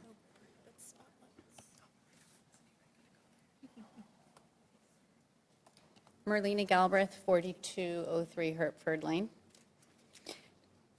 I want to thank Jenny for the examples of the sites that she provided that had a 35-foot maximum height. But what I heard was, although they had a maximum height of 35 feet, most were not that height. Most were 1 story, were they not? Or 1.5 story? And Again, it most yeah. exceeded the minimum setback. True. Correct? So my question is how do we get to that point for our neighborhood, right? If we buckle to the 35 feet and to the 2-story, I mean, how do we get to the point of your examples where they were less than 35 feet and had a more robust setback? So I just want to point that out. Also, I might have additional feedback and opinions, but I really was looking forward to seeing the answers to the questions that the Civic Association provided first, which we have not seen. Do you want me to go through those quickly? If you could go Sure. through, Okay. I have those up, so. I have them here. I can actually put them on the screen, and then we can look at them together. All right, and then I do want to highlight one item and, look to the legal team to clarify if he sees a need. When we're talking about requirements and what the code restricts, especially to the gentleman's point earlier about redevelopment, when we put in standards, we put in those maximum standards to balance the purposeful use and exercise of one's property rights while still establishing for the community the good of the community. And so where we have some sites where they were limited to 35 feet and they went to 35 feet exactly, and we have others where their needs went to 20 feet, that does not prohibit someone from coming back in and requesting the 35 feet. Again, the opportunity presented tonight about redevelopment, raising a building, a fire, any of those natures. And so what we're looking to do is look at how the code was implemented, to Jenny's point, consistently across the city, and what the standards were across the city given those balance of adjacent property owners. While living next to a farm is wonderful, and nobody wants to see, wonderful open space turned into development, the person who owns the farm probably doesn't want to not ever have a viable use of their property. And so what we're looking to do tonight is to start the process. We're not making decisions tonight. Start the process of understanding how the city of Dublin has faced these ideas and these adjacent property uses in the past, what standards have been implemented. We will take into consideration what standards have been exercised, but making sure that we are being equitable across the specific uses across the city. So again, we are gathering information, and the staff made the point to say, this is the start of the discussion, and if we need working sessions, we'll work through working sessions. We value these discussions highly. We want your input and your feedback, and if you haven't gathered already, we like data. We like information. So Ms. Roush, turning time back over to you. Okay. So as I mentioned, this list of questions was provided to the commission and with the previous review, and again, we annotated this. So the green is then my response and what was changed. If something was changed, then I identified in here in the code or the guidelines what page that refers to, so there's easy accessibility and reference. So the first question was, or request, was related to the building height and any ambiguity in the previous version that said number of stories or height. And what I did was clarified the code language to basically say that there's a maximum building height and a maximum number of stories, and whichever is less applies. So again, you couldn't have a 32-foot tall building that's a 3-story building. So if it says it's 2 stories, then it's 2 stories, and if you can't make it work in 32, then it's less, getting to Ms. Galbraith's point. So I did provide that clarification throughout. Within the guidelines, then to Mr. Christensen's point, I did revise that so that the numerical requirements are in the code, so as not to provide confusion. And again, we can look at the wording to make sure that that's appropriate. If compatible is not the right word that you all feel comfortable with, we can obviously modify that as well. Then the third point was related to, building heights and how you protect or enhance the character of the development. Again, as I mentioned, any proposal that comes before the commission has to be reviewed as part of a public process. So again, the code currently outlines that anybody within 300 feet of that particular property would be noticed and have the opportunity to come and make public comment as part of that.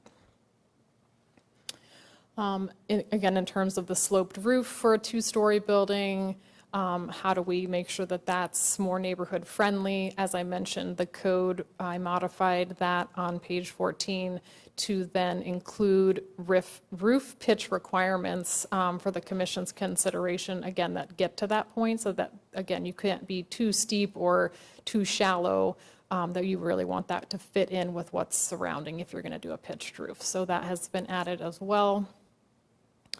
Then the landscape buffering, the 2 rows, 1 tree for every 20 feet is what is proposed. And again, we provided the buffering information. Ultimately, what we recommended is what, from a staff perspective, we feel is appropriate and will ensure that, particularly if you're preserving the existing trees, that we would want to make sure that those be counted so that, again, people are not removing trees arbitrarily, to meet the requirement that we really keep that existing tree, existing vegetation, but that also making sure that the long-term survivability of plants that are planted within this buffer can be maintained over time. So I did provide some clarifying language to that effect just to make sure that that's clear, which also then gets to this one subsequently underneath that, so that existing trees will be used to count towards that requirement as well. And then there was a question about rooftop mechanicals, and the code would require additional screening to ensure that that's met, and those are screened from all sides. In particular, the code outlines currently that it has to be screened to the top of the unit, so you're not seeing the unit, and that's as you're seeing it from all sides, as well as then from the ground story as well. So that's, again, sometimes a concern that, are you screening it into from what? So the code outlines the requirements for that. And then the next several relate to, let me see here. Oh, this one relates to parking locations. So currently it's in the code, but it is shown or provided as a recommendation that the parking lot be located between the building and the rear yard setback, as I mentioned. Again, it's going to be reviewed also as part of a public review process. So if for some reason an applicant didn't want to provide the parking there, it would be discussed as part of this, and knowing that we want to provide that additional buffering, that would have to be taken into consideration. If the commission wanted that to be stronger and not be a recommendation, but to be a requirement, we could obviously make that modification as well. The next question was related to commercial trailers and office, and that's outlined in a separate section of the code, and it's very clear about when these can be on site and for how long. So ultimately, you can only have them for a project that's under construction, and it has to be removed when the work's completed or within 30 days of construction being discontinued. So there's not necessarily a need for anything related to extensions because it's very finite when you can have that on a particular site. So I didn't, and again, that's referring to another section of the zoning code, which would be applied citywide. So I didn't make any proposed changes at this point related to that. Then there was a question, I believe this question and the next 2 questions, or my answer was the same. So ultimately, there's a provision in the code that if someone, particular property owner, wants to expand, enlarge an existing use, that the commission obviously makes that determination as part of their findings. And obviously, again, that's property owners would be noticed and have the opportunity to speak on applications, so that's how they would be engaged in that discussion. Similarly, for minor projects, again, as the current code is currently written, for projects that are under 10,000 square feet, minor projects of that nature go to the administrative review team, which also, though, require public notice and the opportunity for public comment. So that would be part of that as well. If the commission wanted to do something different and change those requirements, we could definitely look at what that, what you would propose to be different in that instance. Similar then to the subsequent one about the waiver provisions, if any waiver request was to come before the commission, that's the only reviewing body that can approve a waiver. Similarly, noticed and public comment allowed as part of that. So if there were any concerns about how that was going to be implemented, that would be the process for which the current code already outlines that. And that's very consistent with what we have within the Bridge Street District as well, and the Historic District. And then I think I answered this previously, but why does the code not have any language about stream corridor or stormwater? Again, those are regulated through the city engineer, separate of the zoning code. So they obviously have to meet those requirements, and we are a very coordinated effort, obviously, amongst our various divisions in the city. So those, with any project, get reviewed as part of a proposal. And then in terms of the guidelines, again, I clarified the height requirements previously to make that, ensure that that's more compatible. And then I think there was some confusion. There was some language in the guidelines that speak to what the existing character is and then what the future development should be. So there was some discussion about the current character is large-scale development segregated by existing parking lots. And that's not compatible with lower density office uses, and that part of the guidelines then subsequently explains what is desired. So I didn't make any changes because that's already clarified in the code. So that is the extent of what was asked and what we did or did not do and why. So thank you, Ms. Roush. Any remaining public comment? Yes.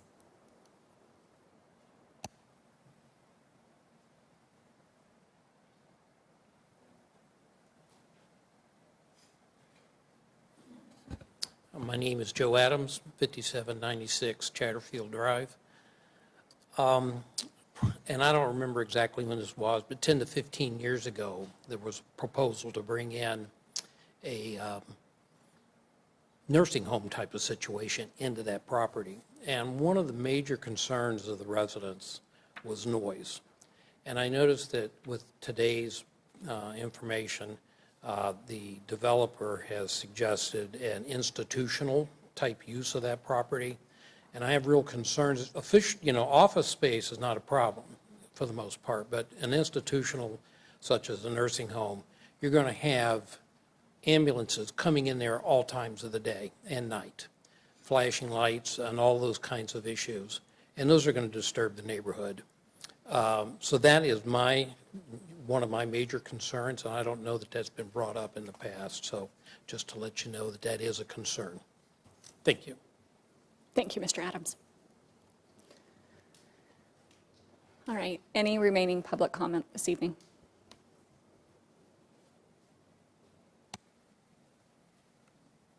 Did you want me to state my name again? Yes, please. Merlina Galbraith, 4203 Hereford Lane.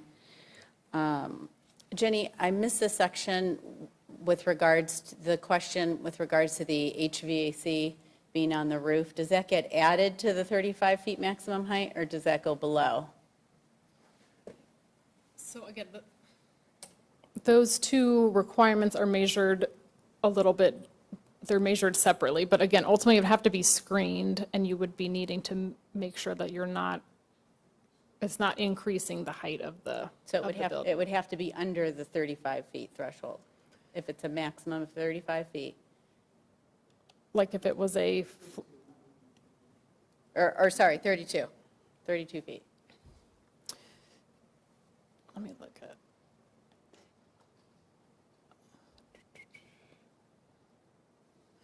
Yeah, so we look at those a little differently in that, and again, I'd have to look and see specifically how we did that. I'm trying, do you know, Nikki, when we've done this before for flat roofs? Like most of the time it's within, you know, if it's Crowell a has that flatter roof with mechanicals that has to be the shielded, screening, but yeah. the maximum height still can't exceed that number. Correct. So, yeah.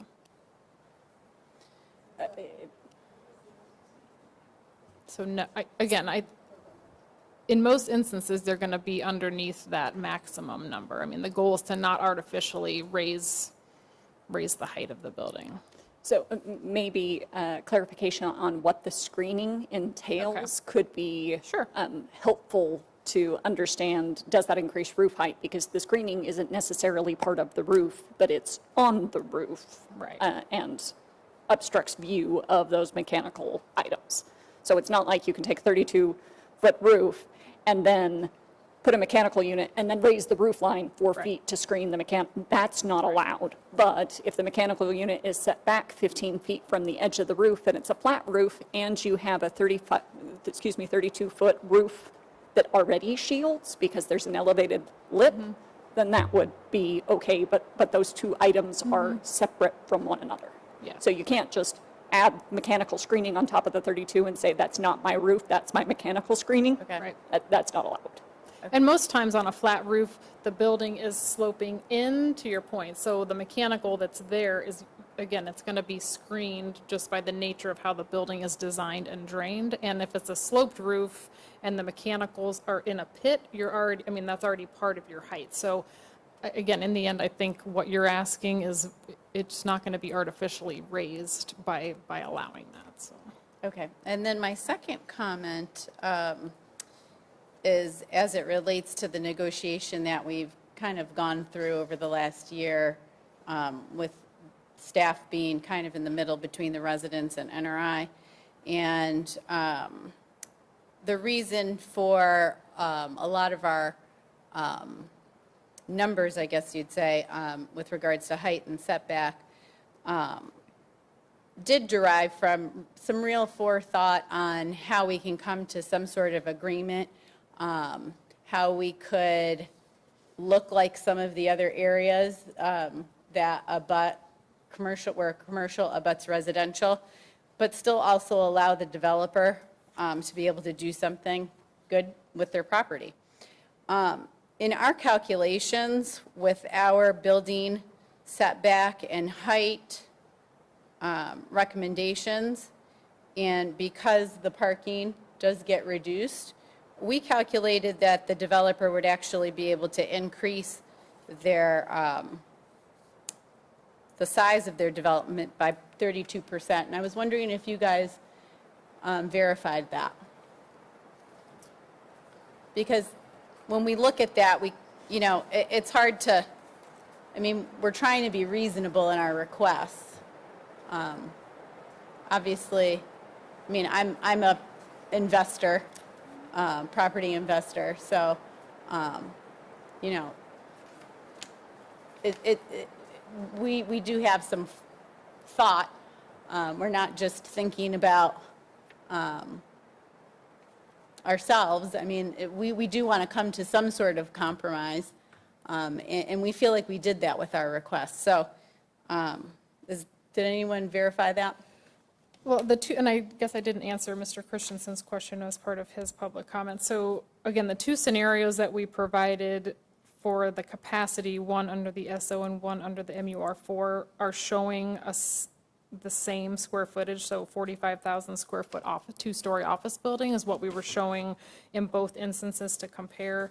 And again, the parking for MUR4 is that's a minimum parking ratio. So again, if they wanted more parking, then the building maybe has to be smaller just because they're not going to be able to meet the parking requirements. If they want a ratio of greater than 2.5 spaces per 1,000, then they're going to have to reduce the size of the building. So again, I think as we're showing it is how it could be developed with the same square footage in both instances. From the staff capacity, we would have to go back and look at what the previous Okay, proposal it was was. a proposition that we had proposed to staff during our conversation. So I was just wondering if we actually verified that our calculations were correct, because I feel like it was, you know, a good faith effort on the residents' part to propose something to NRI that would be in their benefit, while also taking into consideration the residents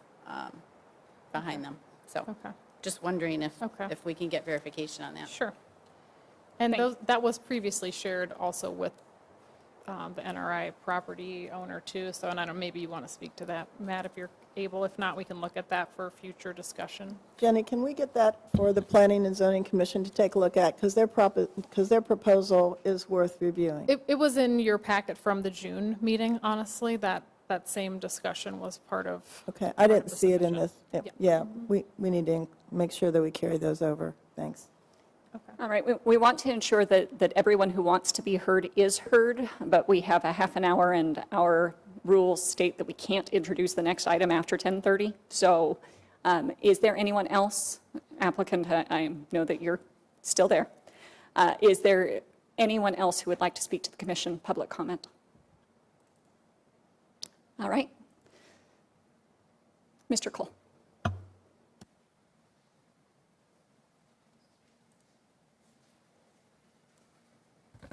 Good evening again. Matthew Cull, 351 Chatham Road, Columbus 43214. I appreciate the opportunity to talk to you. I apologize for my somewhat formal attire. I stepped off a plane and drove right here. You have the letter that we provided belatedly this morning. I'm going to gather no one has had time to read it, but I would like to get in, and I'm impressed if you have. I would like to go over a little bit of the timeline just to lay out NRI's position, Nationwide's position, as well as how we came to where we feel we are now. So included in that letter is a semi-detailed timeline. While we were aware of DCAP and what was being called for, there was nothing that was objectionable for this property at Kramer Creek until we were made aware of what was in the draft code. At that time, you know, rather than requesting or seeking to opt out or do something else drastic like that, decisions were made from the highest level at NRI to do as much as possible to work within it. The initial communications between NRI and the City of Dublin limited our requests to, I believe, 3 items, and it was truly, and I haven't been doing this for 50 years, but in my limited experience, it was as limited as they felt they could go and still have an economically viable property. It's 5.7 acres, give or take, that has sat empty for over 15 years since NRI has owned it, and it's already a difficult property to develop. But they still limited it to what they felt were their minimum requests in modifications to the draft code that we first saw.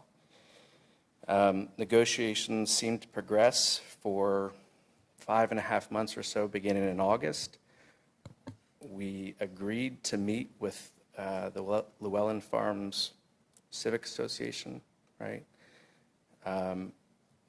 For reasons we're not fully clear on, we were told that, and we actually came to, I think we had an actual date, maybe a time, and we felt we were very, very close to reaching some kind of resolution that would satisfy the neighborhood association as well as NRI. And again, bare minimum economic viability for the property is all they were looking for. I also want to make clear that the first iteration of the draft code that we were aware of was a significant downzoning from the suburban office and institutional district. So it wasn't that NRI was coming and saying, give us, we want these variances, we want to put up a 10-story building. It was simply a matter of being able to retain the minimum development rights that they currently have. And that was the intent behind the whole negotiation process, the minimum requirements. After negotiations had seemed to stall, November, December, when the meeting with the neighborhood association was canceled, we were then contacted by the city of Dublin to see if there was any appetite to have this property removed from the MUR4 district. And it was only after that, after we'd been contacted by the city, that we put in the formal request to remain in the suburban office district. It was not made lightly. It was, at that point, 6 months or more of negotiations. But it had dragged on for so long, and I'm sure staff members could tell you, it was, on just this 5 acres, which is the only undeveloped, it's been said multiple times, it's the only undeveloped property in this entire zoning district. It probably wasn't intended for it to be a targeted down zoning, but that was what it sure felt like the impact was, that it was all about this property, and everything that was going into the overall district was targeted for this one property. Whether that was true or not, there were definitely times where it felt like that. Our concern at this point, if the request to be removed is not granted, is that the draft code as it currently stands will get implemented without our ability, without our meeting with the neighbors, without an additional 5 or 6 months of coming to terms that both NRI and the neighbors could live with, and that it'll get implemented, we'll be subject to it, and we're now going to have an undevelopable property. That is our biggest concern now, and that's why at this point we would still request that we be removed. Are there any questions? Any questions from the commission? I do have one comment on the, we did see what the neighborhood association put together. One of the big issues is initially in the draft code, there was a maximum number of parking spaces per square footage.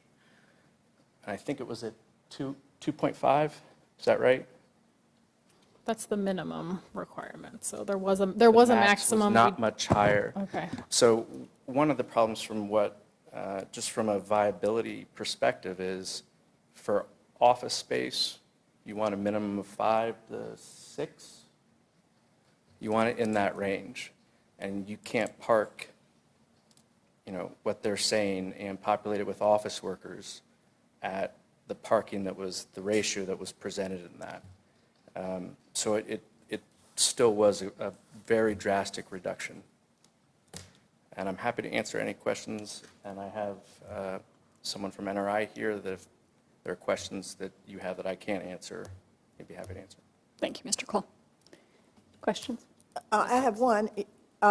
You're still willing to have a conversation with a civic association? It sounds as if that's what you're saying, NRI is, or to see if you can come to some compromise?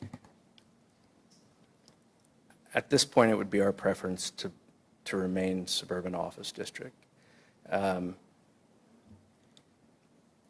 Is the door completely shut? I can't say that. I'd have to go back to the decision makers, and I'm not one of them. But it is definitely the strong preference after a year of back and forth, stalling time and effort on this. It's a pretty big concern that we won't get there, or we'll be left with a property that can't be developed, that you can't find a tenant for. So I will absolutely go back and check and see if there's any more room. It's my obligation. The other question I had for you is, just to clarify, you were saying that they're requiring a minimum of, would you just clarify for me what your parking needs are? What you said your parking needs are? Standard is 5 to 6 parking spaces per 1,000 square feet. Per 1,000 square feet? Right. All right. If you get less than that, tenants don't want to come in. There's going to be parking issues for their employees. Okay, thank you. And then just a clarification question. Of the sticking points, are there certain ones that have higher concern to NRI than others, or are they equally undesired? I would say they're all tied together. all right? One of the biggest introductions, and I understand why it was done, was the introduction of a pavement setback and a very significant one. So is the building setback at 75 feet terrible? No, on the rear. Jenny, would it be possible for you to bring up an overhead?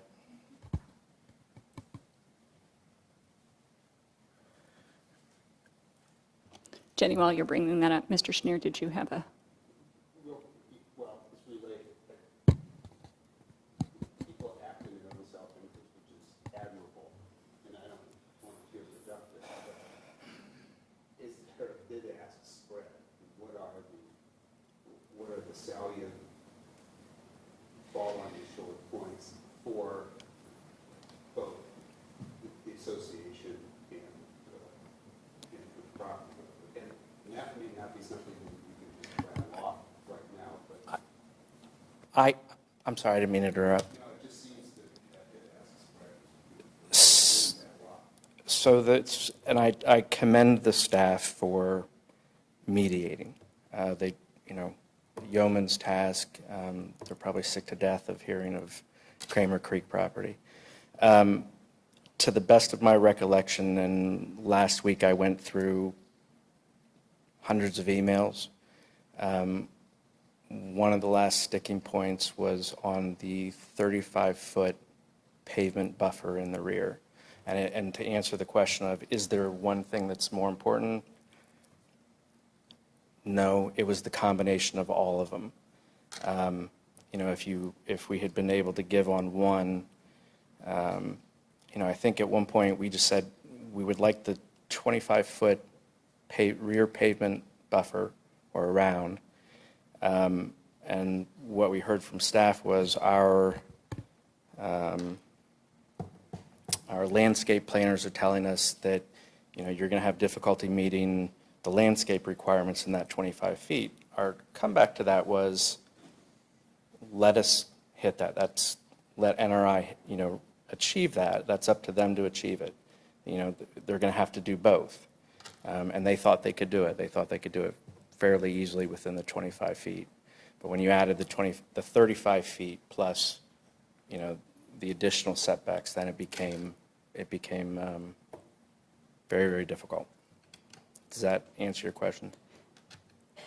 Yeah, I believe it does. The only other item, and I know this has been a labor for everyone involved, but for audience participation, the building blocks that we saw earlier today, the building massing that is just looks like it's built with Duplos, I think that's really where we're struggling, because we're looking at the 35-foot maximum and envisioning the building's going to be 35 feet. We're looking at the 25-foot setback and understanding that the building's going to be at 25 feet. And so understanding that you've invested a year of the 15 years, active in this, do you have the broad strokes? Do you have the templated building that is an NRI building that would typically go on this type of site that could alleviate some of those, this looks like a Duplo building, and we're just looking for massing at this point, understanding that those all cost money and they all cost, time, but where we are in the process, is that something that you have and could offer? There's not a NRI template, and one of the problems with this is it's not field of dreams on this kind of thing where you build it and they're going to come. It's, do you have a viable 1, 2, or 3 tenants that are interested in the site? And Zach, correct me if I'm wrong, there has been some interest. I know Dublin Economic Development has proposed this and proposed certain layouts to bring tenants into the city of Dublin. I think the staff would have to talk more about that and why or why not that didn't go forward.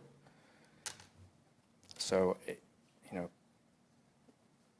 I'll leave it at that for now. Thank you. All right.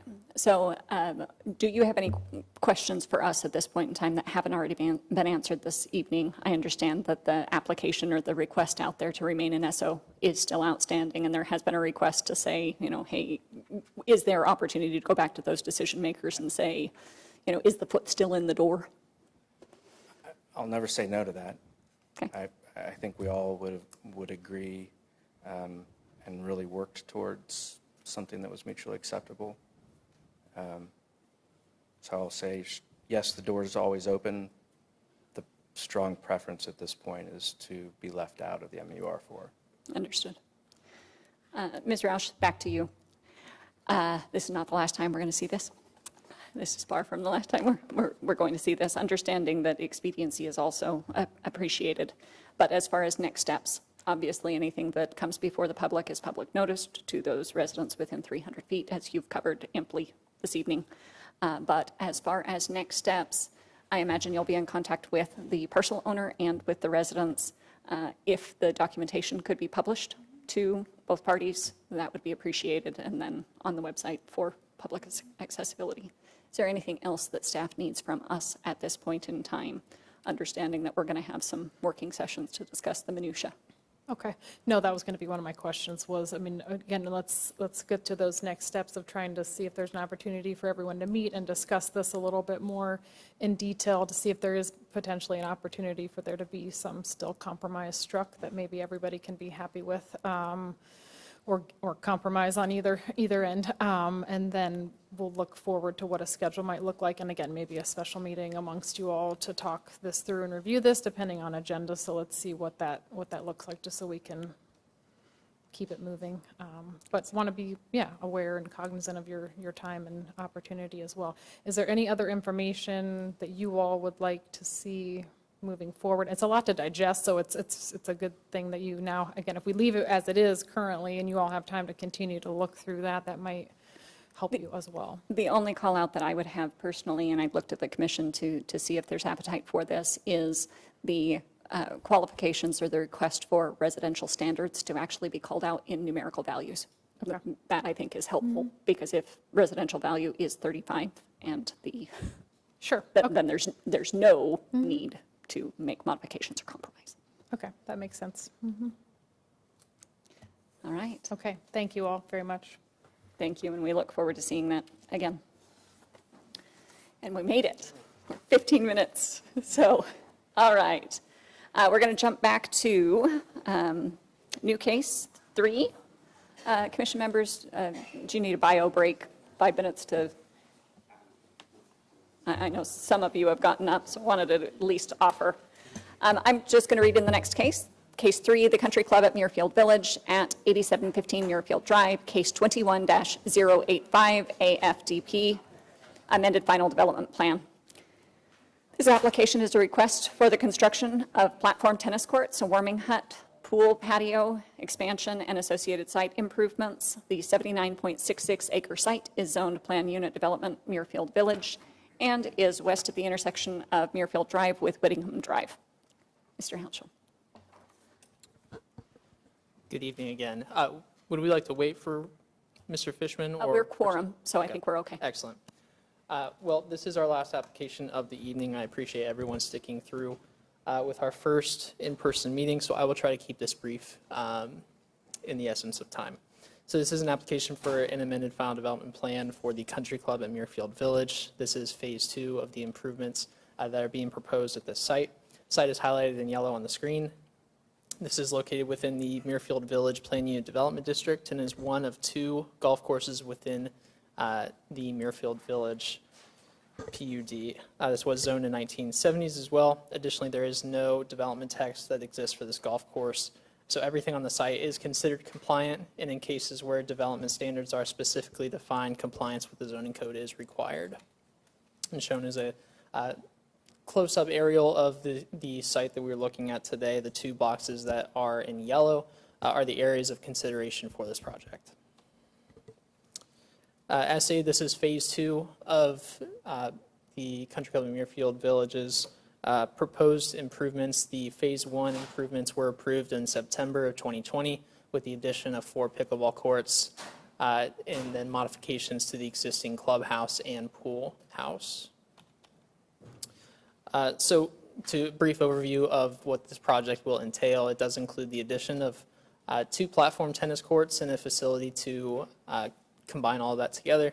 Additionally, some parking lot adjustments to the tennis parking lot with the addition of the courts facility and modifications to the existing swimming pool deck, which is located in the top right of the image on the screen. Starting with the proposed platform tennis courts, this facility is approximately 5,000 square feet for a platform tennis facility. This does include two approximately 1,800 square foot platform tennis courts that are elevated approximately 3 feet from grade on the east side, and then they are more flush as you walk towards the parking lot to the west for grade. These tennis courts, or these platform courts, are surrounded by a 12-foot tall wire mesh screen fence that is utilized with the platform tennis sport. Moving on to the warming hut and patio, this does bring the two courts together. At the center of this facility, they are proposing a 384 square foot warming hut, and then just to the east of this is a stone veneer gas fire pit that will be enclosed by a 4-foot tall black aluminum fence.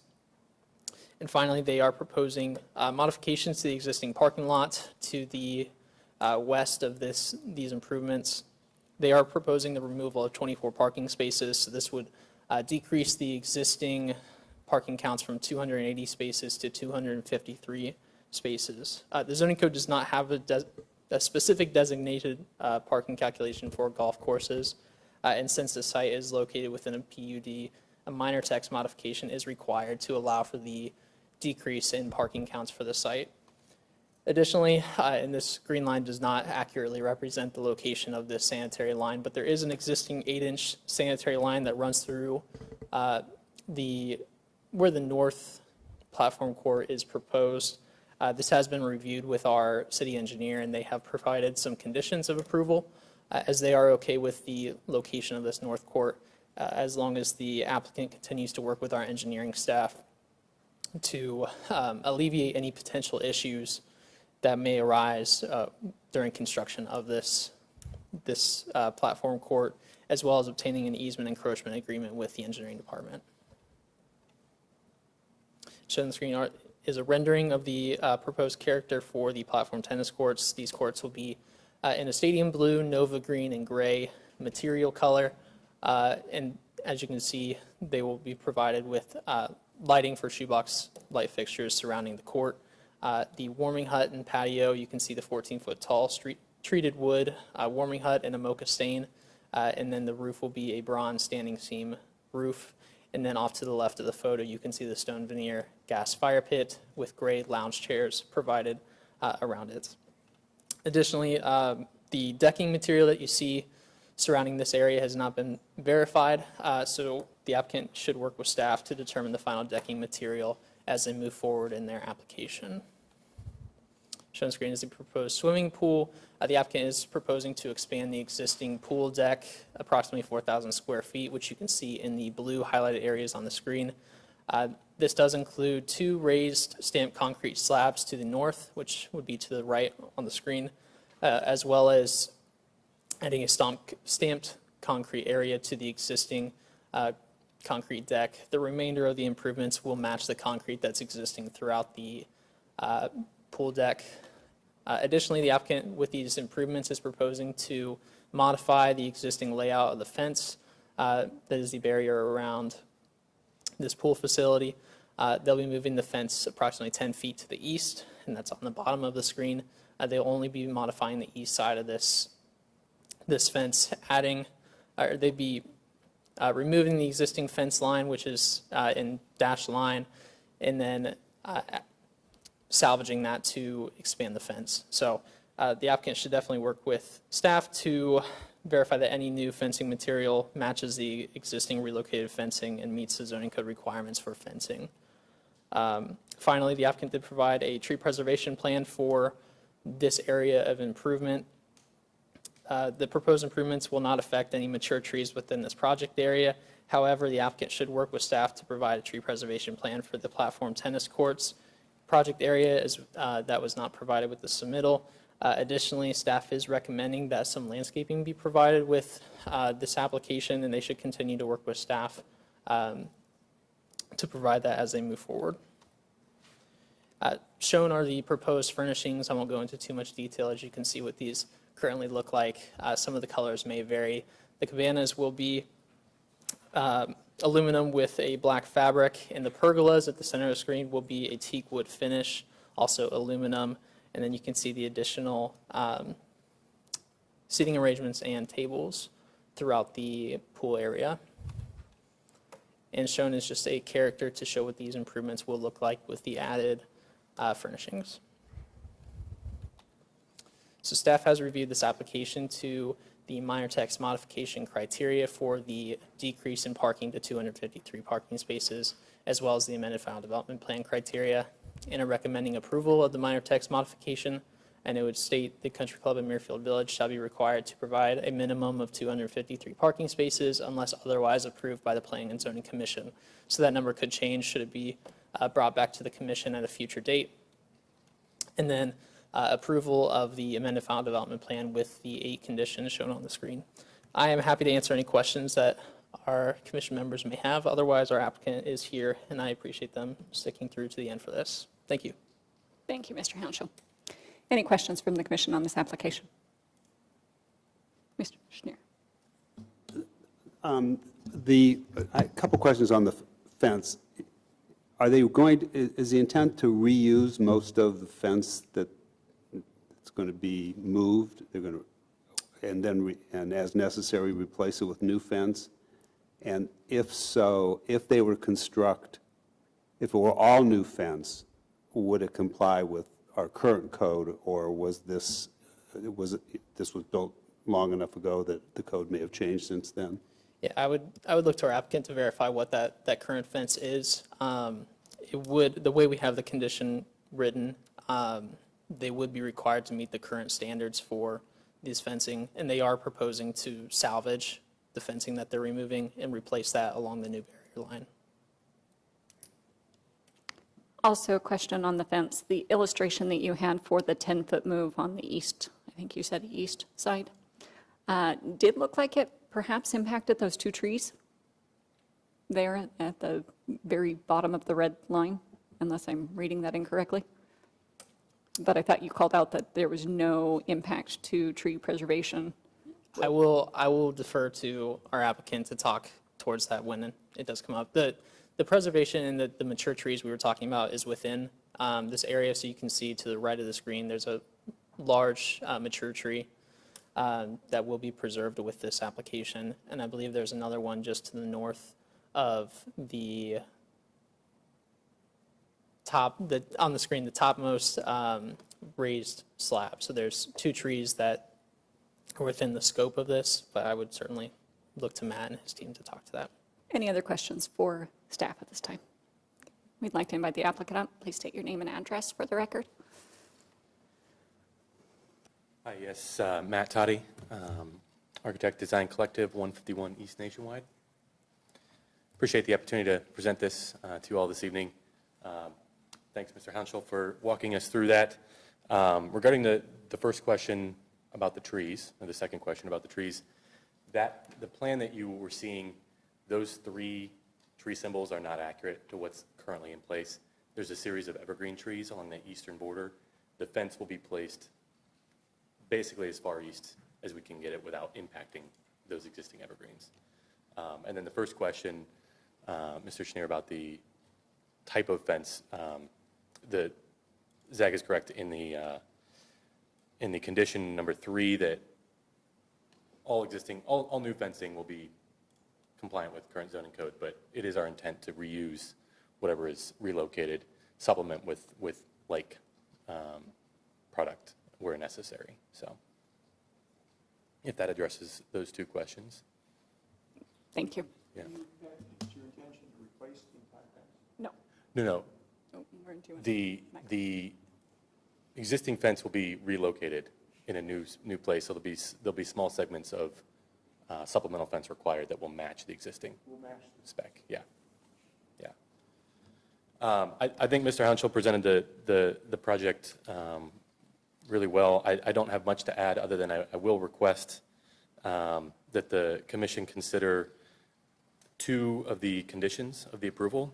First off, condition number 4, the tree preservation plan. This was provided for the pool area, as Mr. Hounshell mentioned. We did not provide a tree preservation plan for the area of the platform tennis court, mainly because we didn't feel one was merited in this area. We actually recently relocated the platform tennis court because there was a significant donor tree at the southeast corner of the south platform tennis court that we found when we went out and kind of did some site assessment. We found that we were encroaching on the drip line of that donor tree. It's important to the club. It's important to us that we keep it.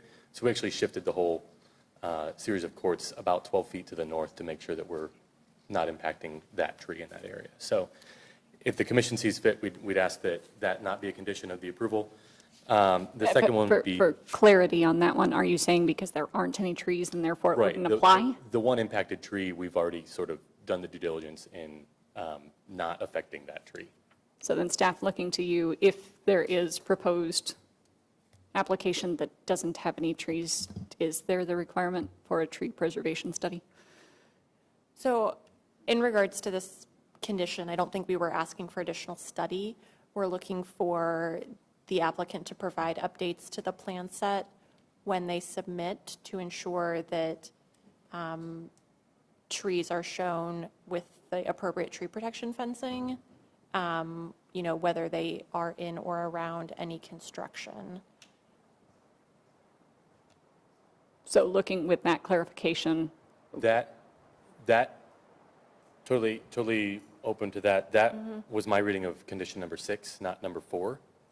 So we do intend to show the tree protection on the plans, and if that's all we need to do to meet the condition, that's fine. Yeah. So condition number 6 is specific to the 2 trees adjacent to the pool area. Got it. Particularly because those are the 2 largest, 2 most mature trees on site. I think it's staff's intention that we would want to see something more protective than just, an orange snow fence. We would probably want to see, some sort of chain link to actually provide a barrier to those trees. Okay. I think we can make that work. And just as it's worth mentioning, I think that the original plan for this area did call for a much larger arcing raised area in that scope that was actually going to surround the tree. And at the advice of our landscape architect in this project, we decided to move outside the drip edge of that tree and just provide those 2 smaller raised areas. So it's top of mind. We have a vested interest in protecting that mature tree in that area. So great, thank you. So then the other condition I would ask the commission to consider is number 5, the landscaping plan. The club does not have plans to provide landscaping in either of these areas, and honestly don't feel that we should be compelled to provide that if it is not a part of the design. So I would just ask that that landscaping plan requirement be considered as a condition of the approval. So Ms. Martin, Mr. Hounshell, Ms. Roush, typically speaking on an application of this nature, what is required when it comes to landscape plan? Yeah, so any development application that comes before the Planning and Zoning Commission, the applicant's required to submit a landscape plan, including this one. A landscape improvement plan was not provided, and it is staff's expectation that any development project, no matter how large or small, appropriate site landscaping be provided. Planning staff is recommending that the landscape design be consistent with the Phase 1 plans that were recently approved for the pickleball facility. And so that is our recommendation specifically around the platform tennis area. Thank you for the clarification. So understanding that it's a requirement for all applications and understanding that there is existing landscaping adjacent to these areas, would you then be amenable to providing the landscape plan as required by all applicants? I guess I understand it's a blanket requirement. I would maybe pushback that, this is a private club and it is not visible from any public right-of-way. It's significantly distant from the road from Avery Muirfield Drive. So with that, does that change the fact that it's a blanket requirement? I leave that up to the commission to decide. Thank you. All right, looking back to the commission, any questions for the applicant or for staff at this point? Then I will. So I just want to clarify that you said in phase one, there was some landscaping around the pickleball court, and now there's no landscaping around the pickleball court? Or you don't intend to have landscaping around the pickleball court? Well, there are two different types of facilities. Sorry. I'm sorry, what? There are two different types of facilities. So this is platform tennis and the previous We're one. talking about platform tennis, not the pickleball court. Okay. Yeah. So the applicant did provide landscaping around the pickleball facilities. They are not providing any landscaping at all with this project, and staff is recommending that they do provide a landscape plan and that the character of that plan be consistent with what they had previously installed around the pickleball facilities. There are too many P's and too many sports, and I don't play sports, so. Thank you, Ms. Martin. We've had a fun time of it ourselves defining the difference between the pickleball, which actually is at grade, and the phase one project, which included that pickleball court, included the seating area at grade. So at that point, we deemed the landscaping necessary to really make the project work. The platform tennis is actually a platform. It's raised up above grade. Right. And the other part of the project being the pool, modifications to the pool deck, which currently doesn't have any landscaping involved in it. So we're just, making some tweaks there. So that's kind of why we are where we are. So are you not intending to landscape around the platform tennis court for a particular reason? Is it cost? Is it not practical? What is your reason? At this time, we just don't see it necessary to the success of the project. Okay. All right. So with that, any final questions for either staff or the applicant? I have a comment, but Yeah, I'll close the question and answer portion. We'll go into deliberation. Mr. Way, why don't you start us off this evening? yeah, I just have two comments related to the reconfigured parking lot. It's very unclear to me. You're taking away spaces. You're not changing the striping. I just don't know what's left. The graphics don't kind of are not clear in terms of where the new striping is, or where the drive lane that would be, kind of as you circulate, and it's at an angle now because you've created an angle. So I'd like to see some kind of better definition of parking lot layout. And if we get into landscape, I mean, you could put tree islands in to kind of define the end of those rows.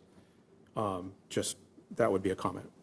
One comment. And the second comment is you have one walkway from the parking lot to the courts, but you have 3 aisles.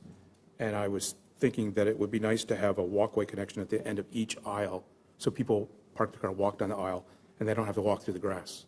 So you're connecting to the sidewalk that is in front of the courts.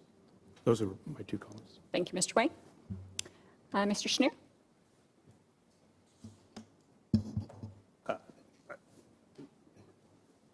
I guess we're sort of speaking for others, perhaps, or not, wondering about, I recognize the difference, as you just explained, between pickleball and platform tennis. You felt it appropriate to landscape the pickleball, but not the platform tennis. And if that's because of the different nature of the sport and the heights, et cetera, maybe that's appropriate. And it is, whether it's a club or not, it's private property. And if it's not in view, if you choose not to landscape, I'm not sure that it's a little bothersome, but I'm okay with that explanation. And I'm fine with the rest of it. Thank you, Mr. Schneer. Mr. Fishman?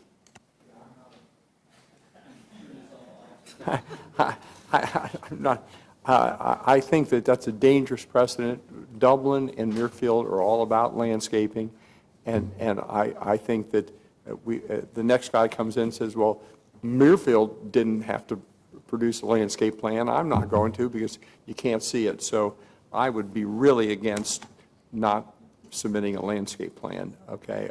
I think that's what Dublin's all about, and whether you can see it or not, we make many people submit a landscape plan that can't be seen from the street, okay? And it's on their private property, including, office buildings and, whatever. So I'd really be against that. So submit a landscape plan. Okay, go ahead. Thank you, Mr. Fishman. Mr. Grimes? I don't know what I could add other than it's too late to pick at this pack of pickled peppers. Ms. Fox? I think the landscape plan is necessary, and I appreciate your explanation, but it does set a precedent. It is something that staff is recommending, and so I think so. But I want to compliment you because I think this is a beautiful project, and I might have to go get a membership, but no. I think it's beautiful. I think you've come a long way with a lot of your amended improvements, and I think the club should be very proud of the work you're doing. So, yeah, I think it's great. And I can echo, but I have nothing more to add. So I agree with the landscape plan. I agree with the vitality and the beauty that the project brings. I always like to see amenities brought to communities, even though I'm not a Muirfield member. It's always nice to have neighbors who are happy because they're able to play pickleball and platform tennis. And so I appreciate it. I do agree with all of the staff recommendations for the, let's say, 8 conditions here. Mr. Fishman, did you have something to add?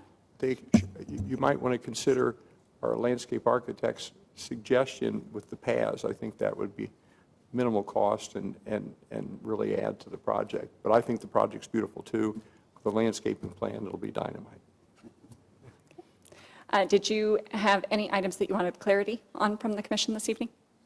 I don't think I do. Appreciate the feedback and, appreciate the consideration of our pushback, but we're looking for approval. So, I think we're willing to work with staff on these conditions. So appreciate it. Thank you. And I'm doing a terrible job asking for public comment prior to deliberation this evening, so I apologize. But any public comment, either from the many members of the public in the audience or from anyone online?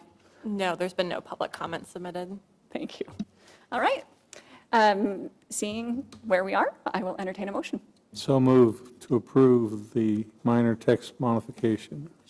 Thank you, Mr. Grimes. Do I have a second? Second. Ms. Beal? Mr. Snare? Yes. Ms. Fox? Yes. Ms. Call? Yes. Mr. Grimes? Yes. Mr. Fishman? Yes. Mr. Way? Yes. Okay, and I'm looking for a second motion to approve the amended final development plan with the 8 conditions. Do I have So a move. Thank you, Mr. Grimes. Do I have a Second. second? Thank you, Mr. Fishman. Ms. Beal? Mr. Grimes? Yes. Mr. Fishman? Yes. Ms. Call? Yes. Ms. Fox? Yes. Mr. Snare? Yes. Mr. Way? Yes. Thank you, gentlemen, for staying with us and being very patient this evening as we worked through other cases. We certainly appreciate your time, and we look forward to seeing those improvements. All right, staff, you guys still awake over there? Yeah. You're looking nice and We're chipper. trying to not be so punchy. But no, I have 3 quick things for communications when you're ready. So training, we talked about that last time, and Warren, I know I owe you some coordinating details for some training. I didn't forget about you. But everyone else making sure they're doing their cornerstone training, and if you haven't and you have trouble, you can't remember your login, just let Nikki or I know and we'll help sort you out what that is. And then there is a second, so that includes a diversity, equity, inclusion training, and ethics. So there's two parts to that. There's also then a virtual training about managing implicit bias that you will be having with the facilitated discussion. And you should have received an email probably a couple weeks ago about that, to sign up through Sign Up Genius for a time slot. So we have to make sure that you spread yourselves out so you're not having quorum at any one of those meetings. So if you could search your emails, and I can I could forward it to you again tomorrow. Okay, I'll do that so we can make sure that you all see that and sign up, because there's 4 or 5 different options between at the end of the month and August. So there's some times. Anyway, to do that. So whatever help you need, let me know, or Nikki know, and we can help sort you out for that. I wanted to remind you of new City Hall Council Chambers ribbon cutting ceremony. I'm sure you all were invited to that, but that's on the 26th, right before the council meeting. So at 4:30, there's ribbon cutting, and Ann Clark, the former clerk, retired during COVID, so no party was had for her, so that's sort of a dual purpose on that day. So hopefully you can all join us and see all of Jane and the committee's hard work to put that beautiful building together. So, and then council will have their first meeting that night as well in the building. So that's very exciting. And then 2035 framework, I think I mentioned that before, having a special meeting with all the boards and commissions. So we're looking at that week of the 26th for us to do that in person with all the boards and commission members. So I wasn't sure. Which month, 26th? Of July, at the end of July. So probably the Thursday seems to be like that might be the best date, which is the what? Is the 29th? So I guess tentatively hold that calendar and date, or if you have a problem, then let me speak now or forever hold your peace. Okay, Kim, is that the only day or any day? Okay. 29th, yeah. You're out of town too? I was suggesting, the 26th is the ribbon cutting. I was suggesting the 29th for a meeting, but of July. Yes. I'm asking about the 29th, so you won't be, okay, so at this point, I feel like 3 people, that's not going to work, so, okay. All right, well, we'll find a different time then, we'll make it work, so, okay. Okay, just want to make sure we get everybody's engagement during this period, so. I have one question for you. Sure. Are you, I didn't want to, is that all? Okay. We did not have any opportunity to discuss anything about the design guidelines at all. And what is the best way to, do you want us to send in thoughts so that you can assemble things so that maybe we can save a little time the next time? Or I wonder if we have a working session. That's what I'm It's gonna public think, noticed, too. I understand, August but timeframe. we have just that working session. Because then Okay, we I can think that do, sounds I mean, good. we didn't talk about any other code requirements either, or the area, I mean, we talked about nothing of substance. So I think it would make sense, because then we can go through it in all of its painstaking glory of a page by page for each of those. Because again, we want to make sure that we're not just honing in on this one particular issue, but we're looking at it, everything, so. Because I'm sure it's not 100% there yet, because not everybody's looked at it, so. Yeah. And it will Okay. still be a public meeting. It just, as a Right. work session, everybody can watch here or at Mm-hmm. home. Yeah. But you all can talk amongst yourselves. Okay, yeah, so that'll probably be an August timeframe would be my guess, and if we can coordinate a meeting in between there, then maybe that helps us too, so. Okay, great, thank you for the guidance on that. Any other communication items for this evening? Ladies and gentlemen, congratulations, you made it through another Thursday night. So, thank you, everybody. Making it late, right? Yeah, I seriously was.